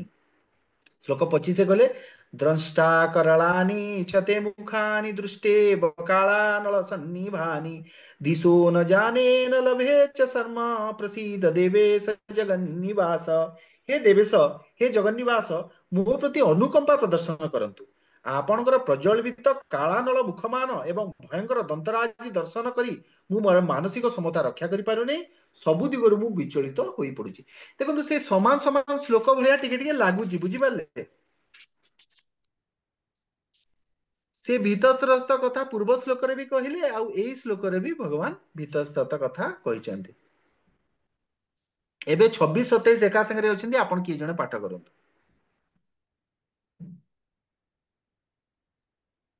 हरे कृष्ण प्रभु जी। हम आज्ञा अमित त्वां धृतराष्ट्रस्य पुत्राः सर्वे सहैवावनिपाल संघै भीष्मो द्रोणः सुतपुत्रस्तथासौ सहास्मदीयैरपि योधमुख्यैः वक्त्राणि ते त्वरमाणा विसन्ति दंष्ट्रा कराळानि भयानकानि केचित् विलग्ना दशनान्तरेषु संदृश्यन्ते चूर्णितैरुत्तमाङ्गैः। अनुवाद धृतराष्ट्रଙ୍କର ସମସ୍ତ ପୁତ୍ର ସେମାନଙ୍କର ସାଥୀ ରାଜାମାନଙ୍କ ସହ ଏବଂ ଭୀଷ୍ମ ଦ୍ରୋଣ କର୍ଣ୍ଣ ଏବଂ ଆମ ପକ୍ଷର ସମସ୍ତ ସୈନ୍ୟ ଆପଣଙ୍କ ମୁଖ ମଧ୍ୟରେ ଖୁବ୍ ଦ୍ରୁତ ଗତିରେ ପ୍ରବେଶ କରୁଛନ୍ତି ଏବଂ ଆପଣଙ୍କର ଭୟଙ୍କର ଦନ୍ତରାଜି ଦ୍ୱାରା ସେମାନଙ୍କର ମୁଣ୍ଡ ଚୂର୍ଣ୍ଣ ବିଚୂର୍ଣ୍ଣ ହୋଇଯାଉଛି। ମୁଁ ଦେଖୁଛି କେତେକ ଆପଣଙ୍କ ଦାନ୍ତ ସନ୍ଧିରେ ପଶି ଧ୍ୱଂସ ହେଉଛନ୍ତି। ହରେ କୃଷ୍ଣ ପ୍ରଭୁ। धन्यवाद प्रभु। माने सब जीव मानकर अवस्था कौन होची देखंतु। एते माने बड़ बड़ लोक माने कौन होचंती जाईगिरी दांत संधि रे पड़ीगिरी मुंड माने छिंडी पड़ुची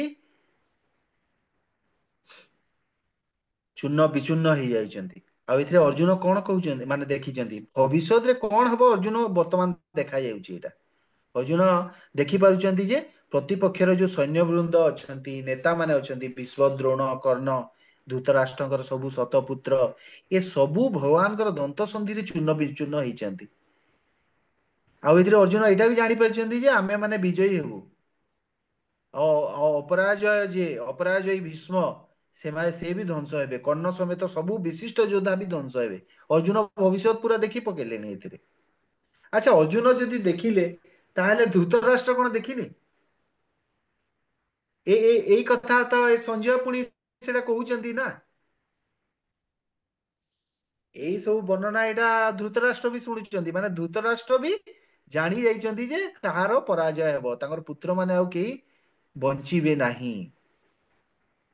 କିନ୍ତୁ ଏତେ ହେଲା ପରେ ବି କଣ ସେମାନେ କଣ ପୁରା ଭଗବାନ କୃଷ୍ଣଙ୍କର ପ୍ରତି ସେଇ ଭକ୍ତି ଭାବ ଆପଣ ମହାଭାରତରେ ଆଉ ଶୁଣିଲେ କି ସେଇଟା? କି ଧୃତରାଷ୍ଟ୍ର ଏଇ ଯୁଦ୍ଧ ସରିଲା ପରେ ସେ ଗୋଟେ ମହାନ ଭକ୍ତ ହେଇଗଲେ କି ଆପଣ ଏଇଟା ଶୁଣିଛନ୍ତି? ସେ ପୁଣି ସେଠି ରହିଲେ, ପାଣ୍ଡବ ମାନଙ୍କ ସାଙ୍ଗରେ ରହିଲେ। ସେ ସବୁ ବିଦୁର ଆସିକିରି ପୁଣି ମାନେ ତାଙ୍କୁ ଦୟା କରିକିରି ତାଙ୍କୁ ନେଇଛନ୍ତି ତାଙ୍କ ସାଙ୍ଗରେ ଜଙ୍ଗଲକୁ। ମନେ ପକେଇଛନ୍ତି, ତାଙ୍କୁ କହିଲେ ରେ ଆରେ ଯୋଉ ଭୀମ ତମର ସବୁ ପୁଅକୁ ଗଣି ଗଣିକି ମାରିଛି, ସେ ଭୀମର ମାନେ ଅନ୍ନ ଖାଉଛ, ତମକୁ ଲାଜ ଲାଗୁନି? ମାନେ ଭ୍ରାତା ବଡ ଭାଇ ତୁମେ କିପରି ଏମିତି ରହିପାରୁଛ? ଏଇ ଅନ୍ନ ତମକୁ ଭଲ ଲାଗୁଛି? ରକ୍ତ ମିଶ୍ରିତ ଅନ୍ନ ତମେ ଖାଉଛ? ଏମିତି କହିକିରି ସେ ତାଙ୍କୁ ଲାଷ୍ଟ କୁ ସେ ତାପରେ ଜଙ୍ଗଲକୁ ନେଇଛନ୍ତି। ଆଉ ସେଇଠି ତାପରେ ଭଗବାନଙ୍କର ମାନେ ମାନେ ଏଇଟା କରି ତପସ୍ୟା କରିକିରି ଲାଷ୍ଟ କୁ ଅଗ୍ନିରେ ଜଳିକିରି ତାପରେ ମୋକ୍ଷ ପାଇଛନ୍ତି କି ତାଙ୍କର ଯୋଉ ଗତି ହେବା କଥା ହେଇଛି। ସବୁ ଜାଣି ସାରିଲା ପରେ ବି ଜଣେ ଭଗବାନଙ୍କୁ ଆମେ ସେଥିପାଇଁ କହୁଛୁ ନା ଭଗବାନଙ୍କୁ ଆପଣ ଦର୍ଶନ ଭଗବାନ ଆମକୁ ଦର୍ଶନ ଦଉନାହାନ୍ତି। ଭଗବାନ ତ ଏତେ ଲୋକଙ୍କୁ ଦର୍ଶନ ଦେଇଦେଲେ, କଣ ଚେଞ୍ଜ ହେଇପାରିଲା କି? ମାୟା କେତେ ଶକ୍ତିଶାଳୀ ଆପଣ ଚିନ୍ତା କରନ୍ତୁ।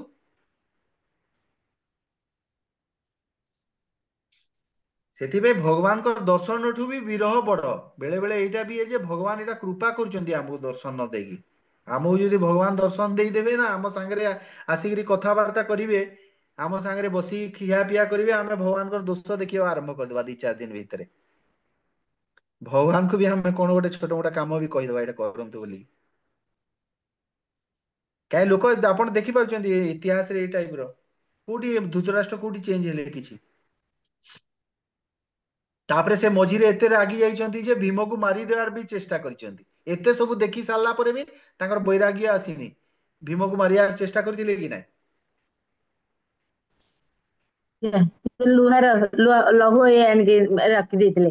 ମାନେ ତାଙ୍କୁ ଆଲିଙ୍ଗନ କରିବାକୁ ଗଲାକୁ ଭଗବାନ ସେଠି ରଖିଦେଲେ ମଝିରେ। ଆଜ୍ଞା ଆଜ୍ଞା।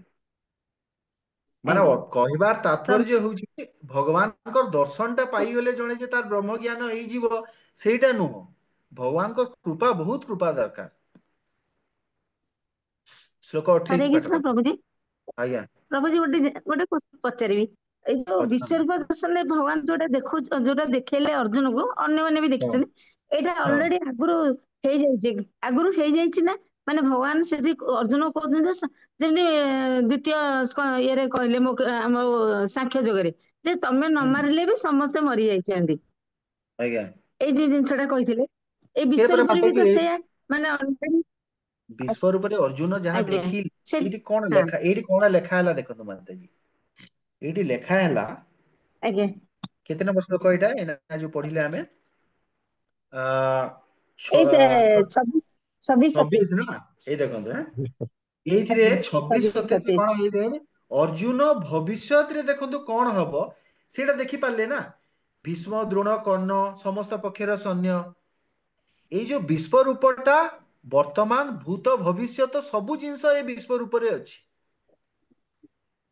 ଭବିଷ୍ୟତରେ କଣ ହବ ସେଇଟା ବି ଅଛି। ଆଉ ସେଥିପାଇଁ ଏ ରୂପଟା ହଉଛି ଏଇଟା ଗୋଟେ ପରମାନେଣ୍ଟ, ବା ଏଇଟା ଗୋଟେ ନିତ୍ୟ ରୂପ ନୁହଁ। କାହିଁକି? ସେ ଭିତରେ ଭୂତ ବର୍ତ୍ତମାନ ଭବିଷ୍ୟତ ସବୁ ତିନିଟା ଜିନିଷ ଅଛି। ଆଉ ବର୍ତ୍ତମାନରେ ଯାହା ଘଟୁଛି ଆଜ୍ଞା ସେଇଟା ତ ସବୁବେଳେ ସେଇଟା ମାନେ ପରିସ୍ଥିତି ଚେଞ୍ଜ ହଉଛି କି ନାହିଁ? ଆଜି ଗୋଟେ ଲୋକଟେ ଏଇଠି ଅଛି, ଆଜ୍ଞା ଏବେ ଭୀଷ୍ମ ସେଠି ଯୁଦ୍ଧ କରୁଛନ୍ତି, ଭୀଷ୍ମ ଆଉ କିଛି ଦିନ ଭିତରେ ସେଠି ମୃତ୍ୟୁବରଣ କଲେ। ତ ସେଇ ଯୋଉ ରୂପ ଭିତରେ ଏମିତି ଗୋଟେ ମାନେ ଦୃଶ୍ୟ ଦେଖିବାକୁ ମିଳୁଛି ଯୋଉଟା କି ନିତ୍ୟ ନୁହଁ। ତ ଯଦି ଅନିତ୍ୟ ଦୃଶ୍ୟ ସେ ବିଶ୍ଵ ରୂପରେ ଅଛି, ତ ସେ ବିଶ୍ଵ ରୂପଟା ନିତ୍ୟ ହେଲା କି? ବିଶ୍ଵ ରୂପଟା ନିତ୍ୟ ନୁହଁ, ବୁଝିପାରିଲେ? ଆଜ୍ଞା ଆଜ୍ଞା ପ୍ରଭୁ। ସେଥିପାଇଁ ଏ ବିଶ୍ଵ ରୂପର କଣ, ବିଶ୍ଵ ରୂପର ବୈକୁଣ୍ଠ ଲୋକ ନାହିଁ। ଯେମିତି ଏବେ ଆପଣଙ୍କର ବିଷ୍ଣୁ ଲୋକ, ବିଷ୍ଣୁ ବିଭିନ୍ନ ଅବତାରଙ୍କର ବିଭିନ୍ନ ଲୋକ ଅଛି। ଆପଣଙ୍କର ଆଜ୍ଞା ବାମନ ବାମନ 14ଟା ଅବତାର ଲୋକ। ପାଇଁ ଲୋକ ଅଛି, ଚୈତନ୍ୟ ମହାପ୍ରଭୁଙ୍କର ଲୋକ ହଁ, ଅଛି ସେପରେଟ, ସେ ଲୀଳା କରୁଛନ୍ତି। ସବୁ ମତ୍ସ୍ୟ କୁର୍ମ ବରାହ ସମସ୍ତଙ୍କର ଲୋକ ଅଛି, କିନ୍ତୁ ଧାମ ଅଛି, କିନ୍ତୁ ବିଶ୍ଵ ରୂପର ଧାମ କୌଣସି ନାହିଁ। 26 27 ସରିଲା, 28 ନମ୍ବର ମୁଁ ପାଠ ପଢୁଛି। ଆଜ୍ଞା ପାଠ କରୁଛି, ଯଥା ନଦୀନାଂ ବହवो ଅମ୍ବବେଗା ସମୁଦ୍ରମେବାଭିମୁଖା ଦ୍ରବ୍ୟନ୍ତି ତଥା ତବାମୀ ନରଲୋକ ବୀରା ବିଶନ୍ତି ବକ୍ଷାଣି ବିଜ୍ୱଳନ୍ତି। ଯେପରି ନଦୀ ମାନେ ସମୁଦ୍ର ଆଡକୁ ପ୍ରବହମାନ, ସେହିପରି ଏହି ସମସ୍ତ ବିଶିଷ୍ଟ ଯୋଦ୍ଧାଗଣ ଆପଣଙ୍କର ପ୍ରଜ୍ୱଳିତ ମୁଖମଣ୍ଡଳରେ ପ୍ରବେଶ କରି ଧ୍ୱଂସ ହେଉଛନ୍ତି। ଶ୍ଲୋକ 29। ଯଥା ପ୍ରଦୀପ୍तं ଜ୍ୱଳनं ପତଙ୍ଗା ବିଶନ୍ति ନାଶାୟ ସମୁଦ୍ରବେଗା ତଥୈବ ନାଶାୟ ବିଶନ୍ति ଲଙ୍କା ତଥାପି ବକ୍ରାଣି ସମୁଦ୍ରବେ। ଏଇଟା ମୁଁ ପଢିଲି କି ଏଇଟା? ନାଇଁ ନାଇଁ ପ୍ରଭୁ ମୁଁ 28 ମୁଁ ପଢିଲେ। ଦେଖୁଛି ଯେପରି ପତଙ୍ଗ ମାନେ ପ୍ରଦୀପ୍ତ ଅଗ୍ନି ମଧ୍ୟରେ ପ୍ରବେଶ କରନ୍ତି ଏବଂ ବିନାଶ ହୋଇଯାଆନ୍ତି, ଠିକ ସେହିପରି ସମସ୍ତ ଲୋକ ଖୁବ ଦ୍ରୁତ ଗତିରେ ଆପଣଙ୍କ ମୁଖ ମଧ୍ୟରେ ପ୍ରବେଶ କରୁଛନ୍ତି, ନାଶ ହୋଇଛନ୍ତି। ଦେଖନ୍ତୁ ସେ ଗୋଟେ କଥା ଟାଇପ ରଟା ସମାନ ଟାଇପ ରଟା ଆମକୁ ସେମିତି ଲାଗିଯାଉଛି, ଏଇଟା ତାମାନେ ସମାନ ଶ୍ଲୋକର ମିନିଂ ଟା ସମାନ ଟାଇପ ର ରହିଯାଉଛି, ବୁଝିପାରିଲେ? ପ୍ରାୟ ଦେଖନ୍ତୁ ଏକା କଥା ଲେଖା ହେଇଗଲା। ଶ୍ଲୋକ 30। लेलीहस्ये ग्रसमान समन्ता लोकान् समग्रान् वदने ज्वलभिः तेजोर्विराट् जगत समग्रं भासस्त्रुविग्रा प्रपन्ति विष्णु। हे विष्णु,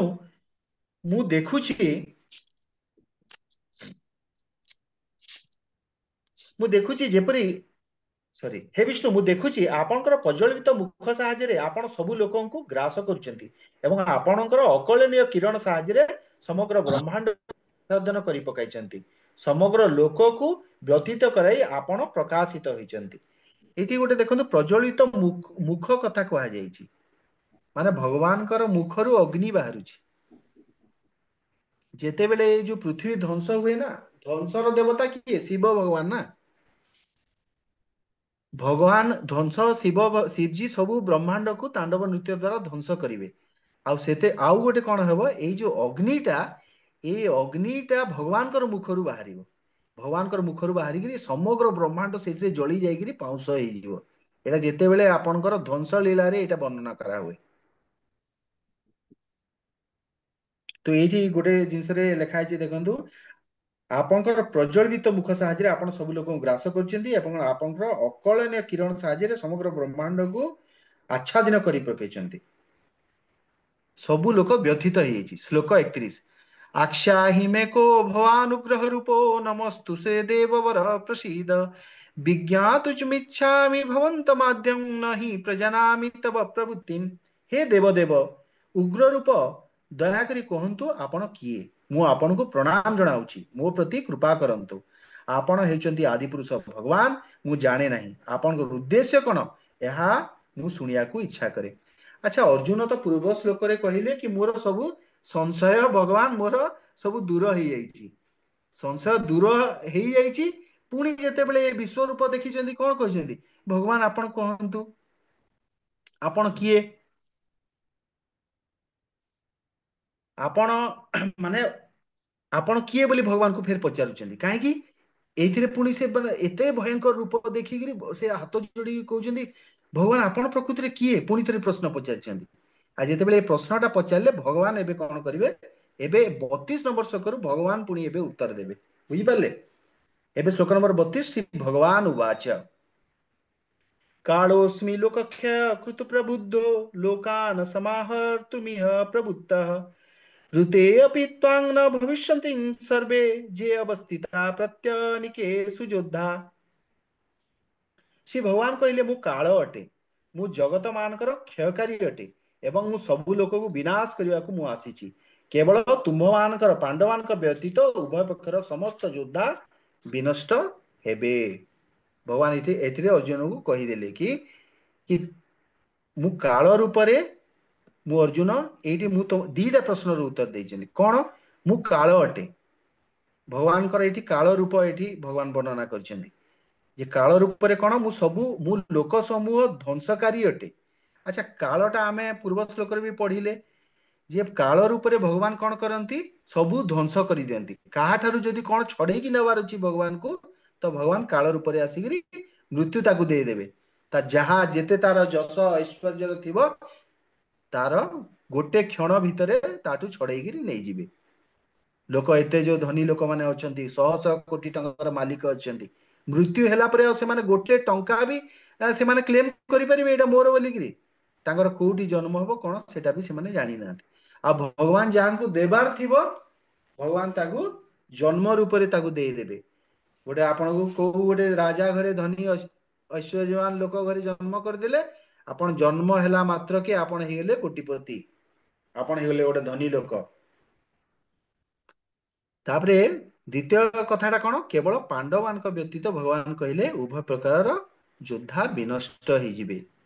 अर्जुन को एटा भाबिया कथा नै जे अर्जुन मु बहुत शक्तिशाली आ मु युद्ध न कहले युद्धर किछि परिणाम होबो नै एटा अर्जुन भाबिया उचित न। अर्जुन भी जानि दैछन्ती जे मु युद्ध कले कि न कले किछि नै उभय पक्षर माने योद्धा मानकर मृत्यु सुनिश्चित। भगवान अर्जुन एटा जानी पारछन्ती जे से खाली निमित्त मात्र। एठी गोटे देखंतु कठोपनिषद रे गोटे श्लोक अछि जस्य ब्रह्म च क्षेत्रं च उभे भवत ओदनः मृत्युर्जसोम से चंद कैतत् वेद जत्र सः। सर्वशेष रे समस्त ब्राह्मण क्षत्रिय एवं अन्य समस्ते भगवान का द्वारा ग्रसित हुअन्ति। एटा कठोपनिषद रे लिखा आइछि एटा एई श्लोकटा जो कथा भगवत गीता रे अछि एटा कठोपनिषद रे भी अछि कि शेष रे कोन हबो ए जेते लोक अछन्ती से ब्राह्मण हो क्षत्रिय हो समस्ते भगवान का द्वारा ग्रसित होइछन्ति। आ एथिरे कोन भगवान अर्जुन कोन जेतेबेले अर्जुन विषाद जोग जेतेबेले गीता भगवत गीता आरंभ हैला अर्जुन कोन कहले स्वजन मानक सह युद्ध करिवि नाही बोली मोहग्रस्त होई पडितिले। एई श्लोक रे भगवान कहउछन्ति जे मु सर्वग्रासी काल अटे अर्जुन युद्ध न कले कोन हबो समस्ते मरिवे उल्टा भगवान अर्जुन को जस प्रदान करछन्ति मृत्यु को केही केबे रोकी पारिबे नाही। हमर समय केते 8:30 ना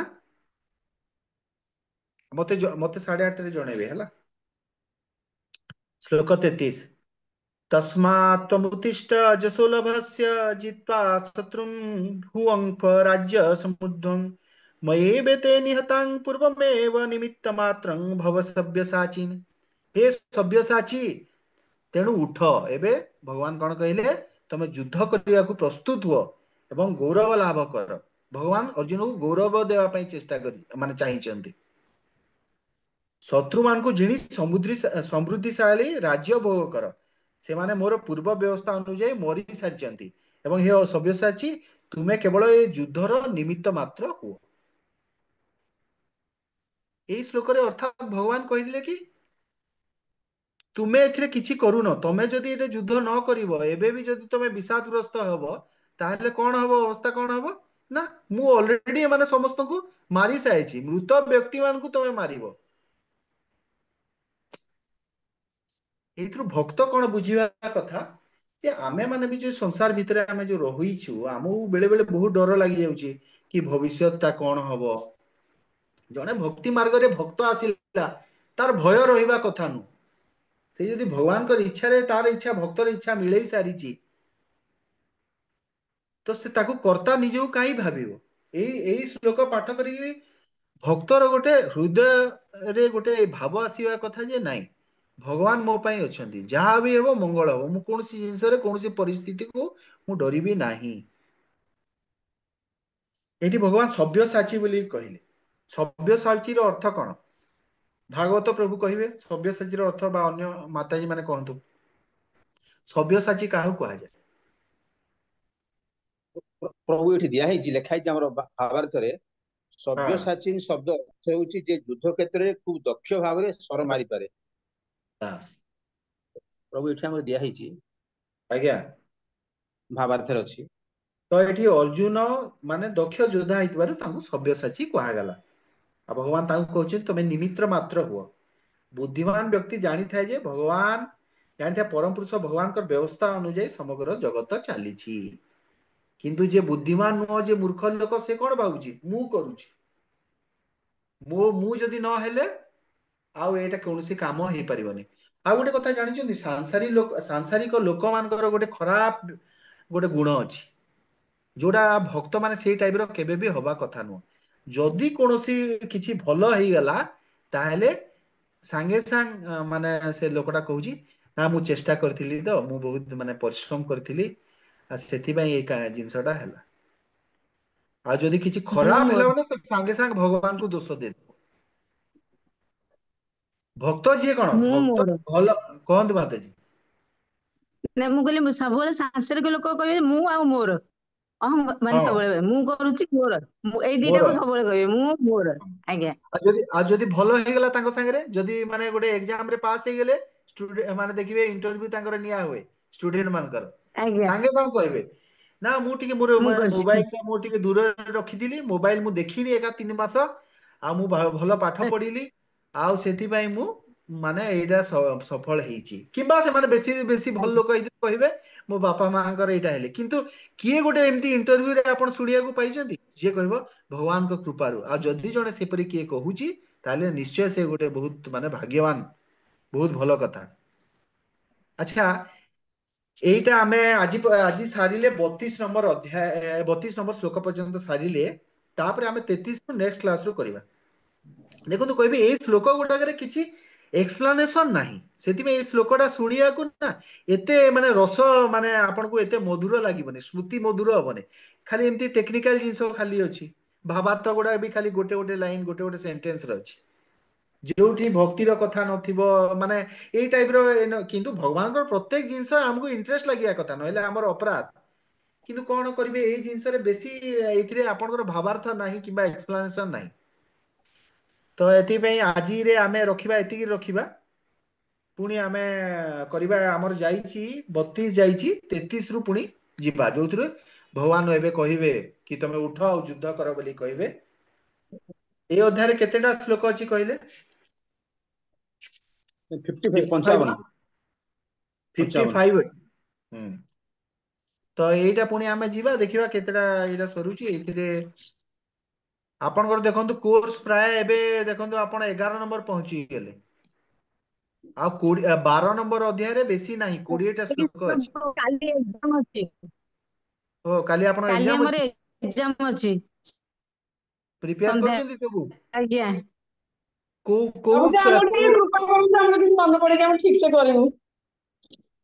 आपण माने तो एते बढ़िया स्टूडेंट सब भलो पाठ पढ़िचंती प्रभु जी सब सब बढ़िया लिखिबे आ सब उत्तर तो दउचंती आ आपण को प्रश्न जो सब आपण प्रश्न अछि से भितरु कोउटा जदी न पाचंती मते पचरंतु मु चेष्टा करबी कहया हम पाखरे आ 5-10 मिनिट टाइम अछि हम 8:30 पर्यंत आपण जदी किछि माने को क्वेश्चन जदी आपण को कोउटा डाउट अछि जोटा आपण पाई नाहंती काली एग्जाम रे आपण को आसी पारे भाबुचंती सेही टाइप रो कोन जदी अछि मते पचारि पारंती।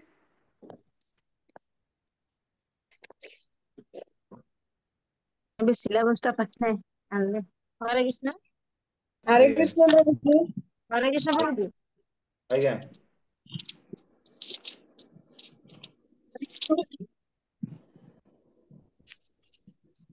तो जो गुड़ाकेश शब्दर अर्थ सुन गुड़ा केश माने जे निद्रा को जय करछि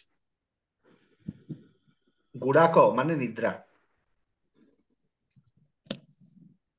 आ निद्राटा आ गोटे जिंस कोन रिप्रेजेंट करिवो माने अंधकार माने आपण माया रे जदी जणे अछि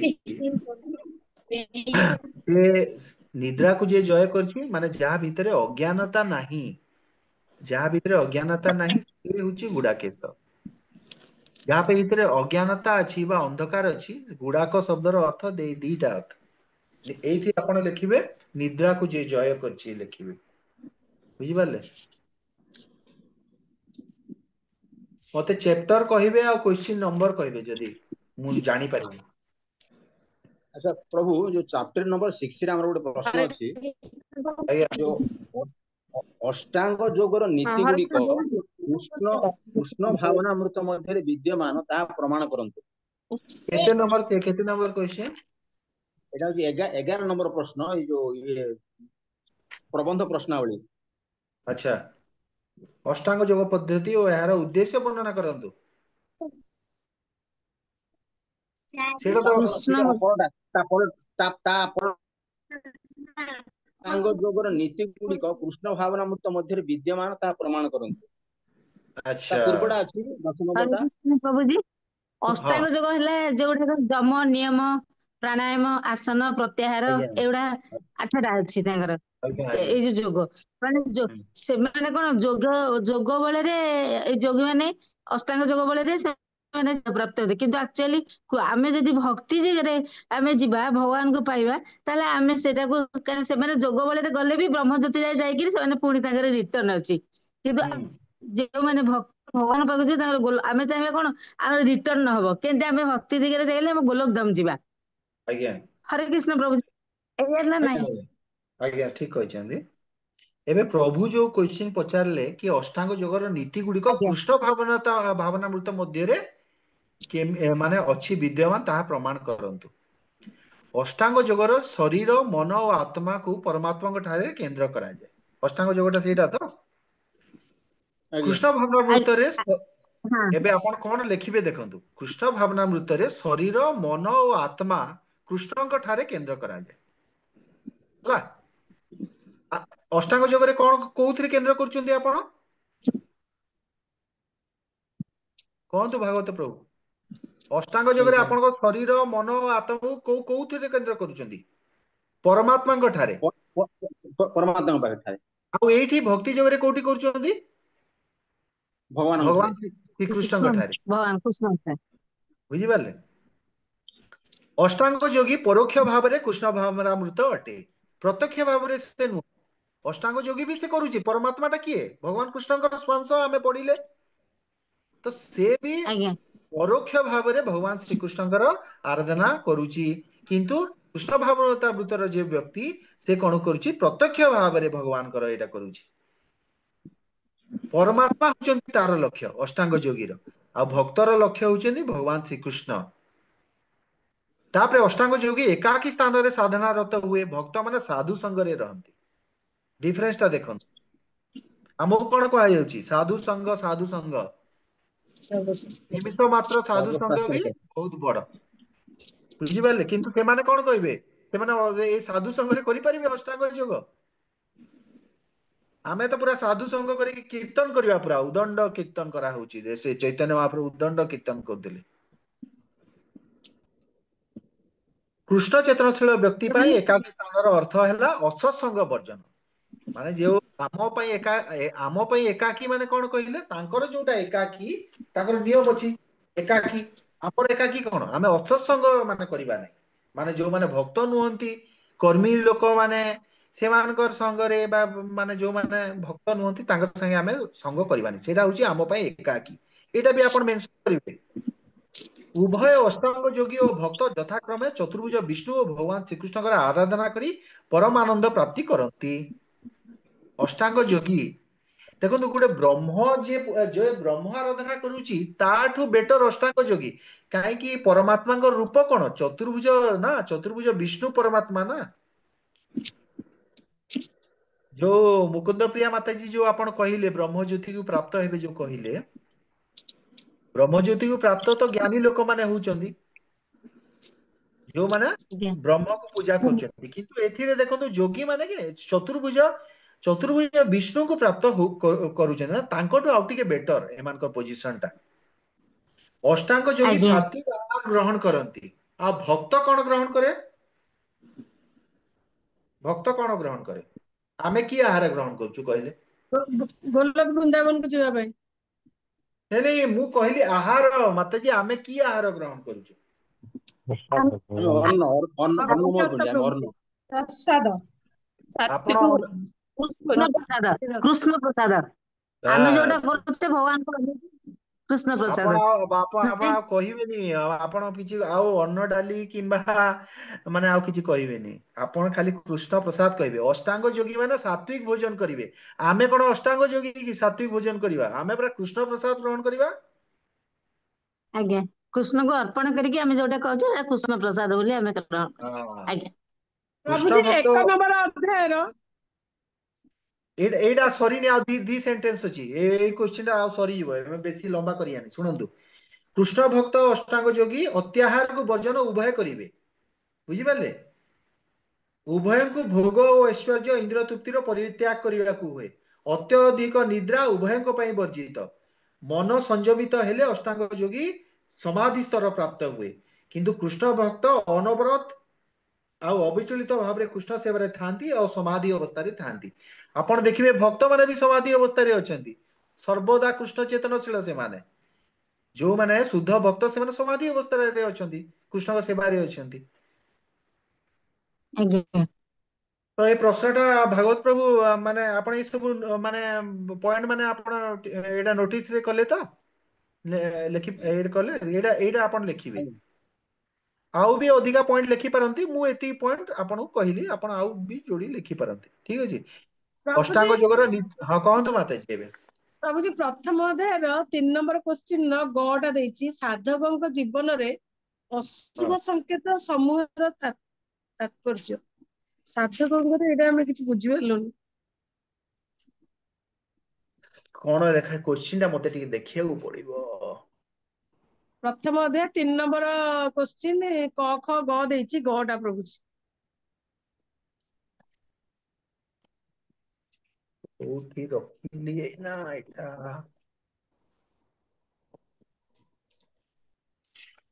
ଗୋଟେ ସେକେଣ୍ଡ।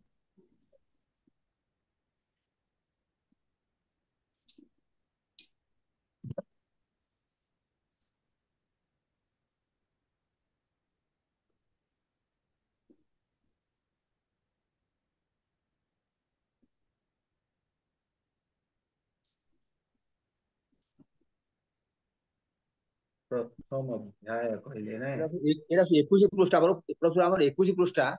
ଏଇ ଯୋଉ ବହିର 21 ପୃଷ୍ଠାର 3 ନମ୍ବର ପ୍ରଶ୍ନ, 3 ନମ୍ବର ପ୍ରଶ୍ନର କ ଖ ଗ ଅଛି।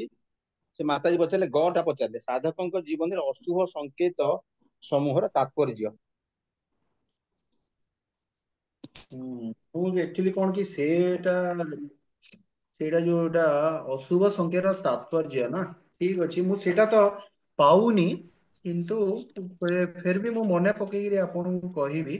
ଭକ୍ତ ମାନଙ୍କ ଆଉ ଥରେ କୋଶ୍ଚିନ୍ ଟା ପଢିଲେ।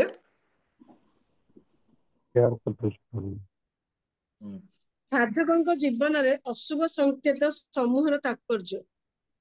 ଓହୋ, ଏଇଟା ତ ବହୁତ ଗୋଟେ କନଫ୍ୟୁଜନ ବାଲା ଗୋଟେ ଥିଲା। ଏଇଟା ମୋର ମନେ ପଡିଲା, ଏଇଟା ମୁଁ ଲେଖିଥିଲି ଏଇଟା। एटा यार प्रश्नर आंसर आपण ए भितरे माने गोटे जगह इनडायरेक्टली दिया हिची बुझी पारले। अशुभ संकेतर तात्पर्य है देखु जितेबले यही जो पंचु पांडव जितेबले माने शंख बादन करना शंख बादन जो करिसेंती किए पौंड्रक भीमंकर धनंजयकर अलग अलग शंख सब अच्छी आप एटा करेंगे सेटा शुणिकी दुर्योधनकर माने हृदय विदारित सेटा शुणिकी गोटे शुभ संकेत मिलूनी अर्जुन आउ कृष्णकर शंख माने शब्दटा शुणिकी शंख ध्वनि शुणिकी सेटा अशुभ संकेत भली प्रतीयमान होउची कहीं जेहेतु जेहेतु से माने धर्म विरुद्ध रे अछंती सेटा तांको पई अशुभ संकेत कहउची किंतु जे भगवान जे भक्ति करूची भगवान कृष्ण जहाँ सपेक्ष रे अछंती ता पई शुभ संकेत सबु बेले काहे भगवान को पक्ष रे से रहिला ता पे अशुभ कौन सी जिनस नुह किंतु जो माने भगवत विरोधी से अशुभ संकेत शंख बादानटा प्रभु जी साधक देइछि माने हम काहू बुझिबो साधक साधक साधक माने भक्ति आमे कोन आमे साधक आमे साध्य नुह आमे भक्ति जोगर साधक आमे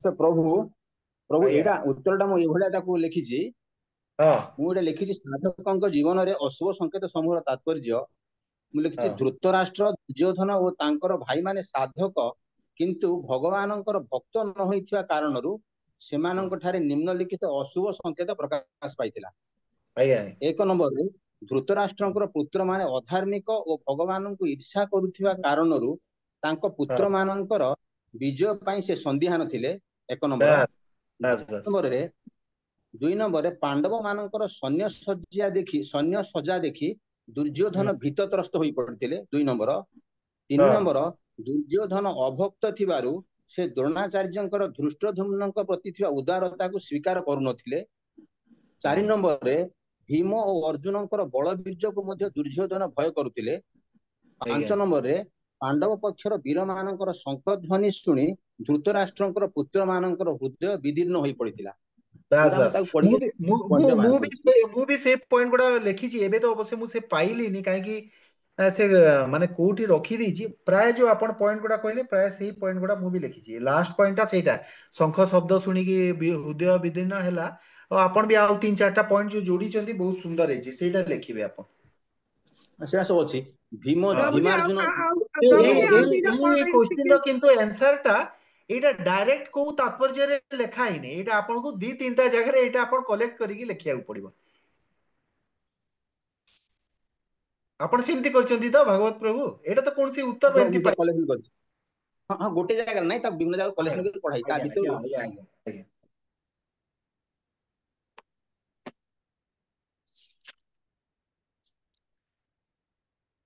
आपन को माने केते टाइम मिलिबो 2 घंटा ना प्रभु जी हमें जान अढ़ी घंटा अढ़ेई घंटा प्रभु जी अढ़ी घंटा अढ़ेई घंटा अढ़ाई अढ़ेई घंटा घंटा जे प्रभु जी किंतु स्लो हो जाଉଛି ତ ଲେଖିଲା ବେଳକୁ ଆମକୁ ଆଉ देखो ଟିକେ आपण ଟାଇମ जदि ଦେଲେ ଭଲ सब सब ହୁଅନ୍ତା। क्वेश्चन जदि आपण आगुरु रेडी हिचंती ना ताहेले आपणकर माने आज्ञा सेटा साଙ୍ଗे साଙ୍ଗे लिखि परिबे आ से अवश्य टाइम खोजी के लिखिबी जदि सब कहले टिके सेटा ନାଇଁ डेरी ନାଇଁ ପ୍ରଭୁଜୀ ସେ ବି ଏତେ ସେଇ ହରେ କୃଷ୍ଣ ପ୍ରଭୁଜୀ ଯୋଉଗୁଡାକ आज्ञा ବି ଅଛି ତା ଏଗେନଷ୍ଟ ରେ ଦିଆ ହେଇଯାଇଛି ନା କୋଉ ଗୀତାର କୋତେ ନମ୍ବର ଶ୍ଲୋକରେ ଅଛି କଣ ଅଛି ସେଗୁଡା ଟିକେ ନା ଦେଖିଦେଲେ ବି ହେଇଯିବ ଆଉ ଯେ ଆଗରୁ ତା ଆଗରୁ ଏଗେନଷ୍ଟ ମୁଁ ମାର୍କ ଦେଇଛନ୍ତି ମୁଁ ମାତେ ଯେ ମାନେ ମୁଁ ଯେତେବେଳେ ଏଇଟା କରିଥିଲି ମୁଁ କଣ ପ୍ରତ୍ୟେକ କ୍वेଶ୍ଚିନ ର आंसर ଆଗରୁ ଲେଖିକି ରଖିଥିଲି ପ୍ରତ୍ୟେକ ମାନେ ଆଜ୍ଞା ମାନେ ପ୍ରତ୍ୟେକ କ୍वेଶ୍ଚିନ ର आंसर ଆଗରୁ ଲେଖା ହେଇଛି ଆଉ ସେଇଟା ସବୁ ମୁଁ ଆପଣ ପଠଉଛନ୍ତି ପ୍ରସନ୍ନ ହରି ପ୍ରଭୁଙ୍କୁ ପୁରା ପଠେଇଛନ୍ତି କି ହଁ ହଁ क्वेश्चन ଆପଣ ପଠେଇଛୁ ପଠେଇଛନ୍ତି ଆଗରୁ ହଁ ତ ପଠେଇଛୁ ପଠେଇ ହଁ ତାହେଲେ ତ ଆଉ କିଛି ଅସୁବିଧା ନାହିଁ। ଆପଣଙ୍କ ପାଖରେ ମାନେ ଆପଣ ସେଟା ଅଭ୍ୟାସ କରିଛନ୍ତି ମାନେ ଆସିଯିବ କିଛି ଅସୁବିଧା ନାହିଁ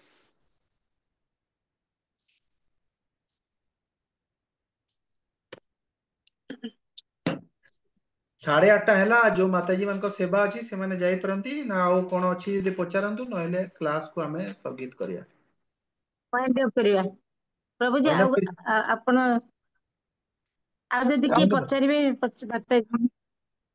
ପଚାରନ୍ତୁ ମାତାଜୀ ଆଉ ଟିକେ ମାନେ ଯୋଉ କିଛି ଅଛି ଯଦି, ନହେଲେ ଆପଣ ମାନେ ଯଦି କୋଉ ଡାଉଟ୍ ରହିଲା ବି ଆପଣ ମତେ ପଚାରି ପାରନ୍ତି, ପର୍ସନାଲି ବି କଲ୍ କରି ପଚାରି ପାରନ୍ତି। ମୁଁ ତ ସମସ୍ତଙ୍କ ନମ୍ବର ଦେଇଛି, ଠିକ ଅଛି। ଅବଶ୍ୟ ୟୁନିଟ୍ 1 ର ତ ଆପଣଙ୍କୁ କିଏ ପଢେଇଛନ୍ତି? ଆପଣ ଏଇଟା ୟୁନିଟ୍ 1 ର ହବ ତ? ହଁ ହଁ, ତାହେଲେ ତ ଆପଣ ସେ ପ୍ରଭୁଜୀ, ସେ ପ୍ରଭୁଜୀ ଇଏ କହିଲେ ନା, ମୁଁ ମଣ୍ଡେ ମାତାଜୀ କଣ କହୁଛନ୍ତି? ହରେ କୃଷ୍ଣ ମାତାଜୀ କଣ କହୁଛନ୍ତି ମାତାଜୀ? ହରେ କୃଷ୍ଣ ପ୍ରଭୁ, ମଣ୍ଡେର ଇଏ ରେକର୍ଡିଂ ଛାଡିଛନ୍ତି କି ନାଇଁ? ମଣ୍ଡେ ମୁଁ ନଥିଲି ତ, ଏଇଟା ଇଏ କଲେକ୍ସନ ପାଇଁ ପଳେଇ ଯାଇଥିଲୁ। ପ୍ରଦୀପ ପ୍ରଭୁ କରିଛନ୍ତି, ଛାଡିଛନ୍ତି ମାତାଜୀ? ହଁ, ପ୍ରଦୀପ ପ୍ରଭୁ ଛାଡିଛନ୍ତି ପ୍ରଭୁ, ପ୍ରଭୁ ଦେଇଛନ୍ତି, ଅଛି ରେକର୍ଡିଂ। ପ୍ରଭୁ ଯୋଉ ତଳେ ଆଉ ଗୋଟେ କୋଶ୍ଚିନ୍ ଯେ ନାମ ଗୁଡିକର ମାନେ ତାର ସମ୍ବୋଧିତ କରାଯାଇଛି ନାମର ତାତ୍ପର୍ଯ୍ୟ। ଶ୍ରୀକୃଷ୍ଣ, ଅଚ୍ୟୁତ, ଗୋବିନ୍ଦ, ମାଧବ, ହୃଷିକେଶ। ମାଧବର ଅର୍ଥ ହେଲା କଣ?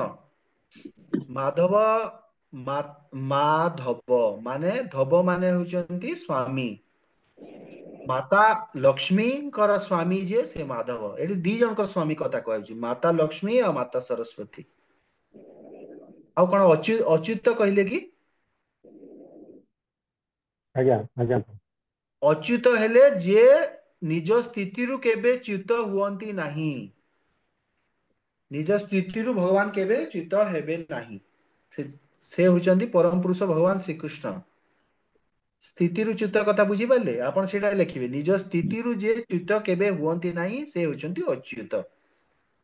ମାନେ ଭଗବାନ ହଉଛନ୍ତି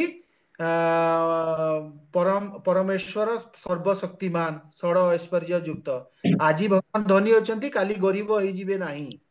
ସେ ସବୁବେଳେ ତାଙ୍କର ସ୍ଥିତିରେ ରହିବେ। ସେ ହଉଛନ୍ତି ଆନନ୍ଦମୟ, ତାଙ୍କର ସ୍ଥିତି ତ ସବୁବେଳେ ସେ ଆନନ୍ଦମୟ ହେଇକି ରହିବେ। ଏଇଟା ସେ ସବୁବେଳେ ବୁଝିପାରିଲେ? ସ୍ୱୟଂ ପୂର୍ଣ୍ଣ ସମ୍ପୂର୍ଣ୍ଣ, ହଁ, ସବୁବେଳେ ସମ୍ପୂର୍ଣ୍ଣ ସ୍ୱୟଂ ରହିବେ। ସମ୍ପୂର୍ଣ୍ଣ। ତାଙ୍କ କୌଣସି ବି ତାଙ୍କର ଯୋଉ ସ୍ଥିତି ଅଛି ସେଥିରୁ ବିଚ୍ୟୁତ ହେବେ ନାହିଁ। ତାଙ୍କୁ ସେଥିପାଇଁ କୁହାଯାଏ ଅଚ୍ୟୁତ। ଆଉ କଣ ନାଁ ଥିଲା? ମାଧବ, ହୃଷିକେଶ। ହୃଷିକେଶ। ହୃଷିକ ମାନେ ହଉଛି ଇନ୍ଦ୍ରିୟ। ଇନ୍ଦ୍ରିୟ ମାନଙ୍କର ଈଶ ଯିଏ ସେ ହଉଛନ୍ତି ହୃଷିକେଶ। ଆମର ଇନ୍ଦ୍ରିୟ ମାନଙ୍କର ସ୍ଵାମୀ ହଉଛନ୍ତି ଭଗବାନ ଶ୍ରୀକୃଷ୍ଣ। ହୃଷିକେଶ କୁହାଯାଏ। ଗୋବିନ୍ଦ। ଗୋବିନ୍ଦ ଯିଏ ଗୋମାତା ପୋଷଣ କରନ୍ତି ସେ ହଉଛନ୍ତି ଗୋବିନ୍ଦ। ଗୋବିନ୍ଦ ନାଁ କେତେବେଳେ ମିଳିଥିଲା? ଯେତେବେଳେ ସ୍ୱର୍ଗର ରାଜା ଇନ୍ଦ୍ର ଯେତେବେଳେ ଭଗବାନଙ୍କର ଅପରାଧ କରିଥିଲେ, ସେତେବେଳେ ତାପରେ ଯେତେବେଳେ ଗୋବର୍ଦ୍ଧନ ଗୋବିନ୍ଦ ପର୍ବତ ଧାରଣ କରିଛନ୍ତି, ସେ ଟାଇମ ରେ ଇନ୍ଦ୍ର କ୍ଷମା ମାଗକୁ ଆସିଲେ। ତ ସୁରଭି ମାତାଙ୍କୁ ଧରିକି ଆସିଲେ, ଗୋମାତାଙ୍କୁ। ତ ସେଥିପାଇଁ ସେତେବେଳେ ତାଙ୍କ ନାଁ ହେଲା ଗୋବିନ୍ଦ। ଗୋବିନ୍ଦ। ମାନେ ଯିଏ ଗାଭୀ ମାନଙ୍କର ଯିଏ ପାଳନ କର୍ତ୍ତା, ଯିଏ ଗାଭୀ ମାନଙ୍କର ରକ୍ଷଣ କର୍ତ୍ତା, ସେ ଗୋବିନ୍ଦ।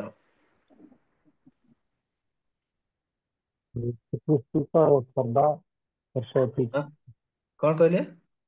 ଏଇଟା ସବୁ ସର୍ଟ କୋଶ୍ଚିନ୍ ରେ ଆସିବ ପ୍ରଭୁଜୀ। ଏଇଟା ଆପଣଙ୍କର ଏଇ ସବୁ ମାନେ ଗୋଟେ କୋଶ୍ଚିନ୍ ଥିବ ଯୋଉଥିରେ ଏମିତି 5ଟା 6ଟା ଥିବ, ସେଇଟା ଆପଣ କରିବେ। ବୁଝିପାରିଲେ?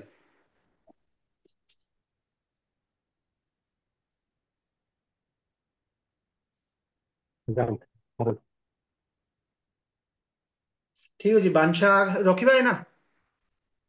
ବାଞ୍ଛା କଳ୍ପତରୁଭ୍ୟଶ୍ଚ କୃପା ସିନ୍ଧୁଭ୍ୟ ଏବ च ପତିତାନାଂ ପାବନେଭ୍ୟୋ ବୈଷ୍ଣବେଭ୍ୟୋ ନମୋ ନମଃ। ଆପଣ ନେକ୍ସଟ କ୍ଲାସକୁ ଆପଣ ଆସିବେ। ଏଇଟା ଟିକେ ଆପଣ ଦେଖିକି ଆସିବେ ହେଲା। ଏଥିରେ ବିଶେଷ ପୁଣି ଏଇଟା ନାହିଁ, ତଥାପି ଆମେ ଏଇଟା ସବୁ ଡିସକସନ କରିବା। ଏଥିରେ ବେଶୀ ଏଇ ଅଧ୍ୟାୟ 11ରେ ବହୁତ ଏକ୍ସପ୍ଲାନେସନ ବେଶୀ ନାହିଁ।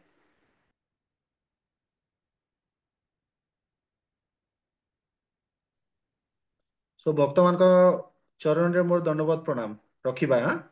ଦଣ୍ଡବତ ପ୍ରଣାମ ପ୍ରଭୁ। ପ୍ରଭୁଙ୍କ ପାଇଁ ହରେ କୃଷ୍ଣ ମହାମନ୍ତ୍ର କରିବା। ହରେ କୃଷ୍ଣ ହରେ କୃଷ୍ଣ ହରେ କୃଷ୍ଣ ହରେ ହରେ ହରେ ରାମ ରାମ ହରେ हरे कृष्ण कृष्ण कृष्ण हरे हरे राम राम राम राम हरे हरे हरे कृष्ण प्रभु।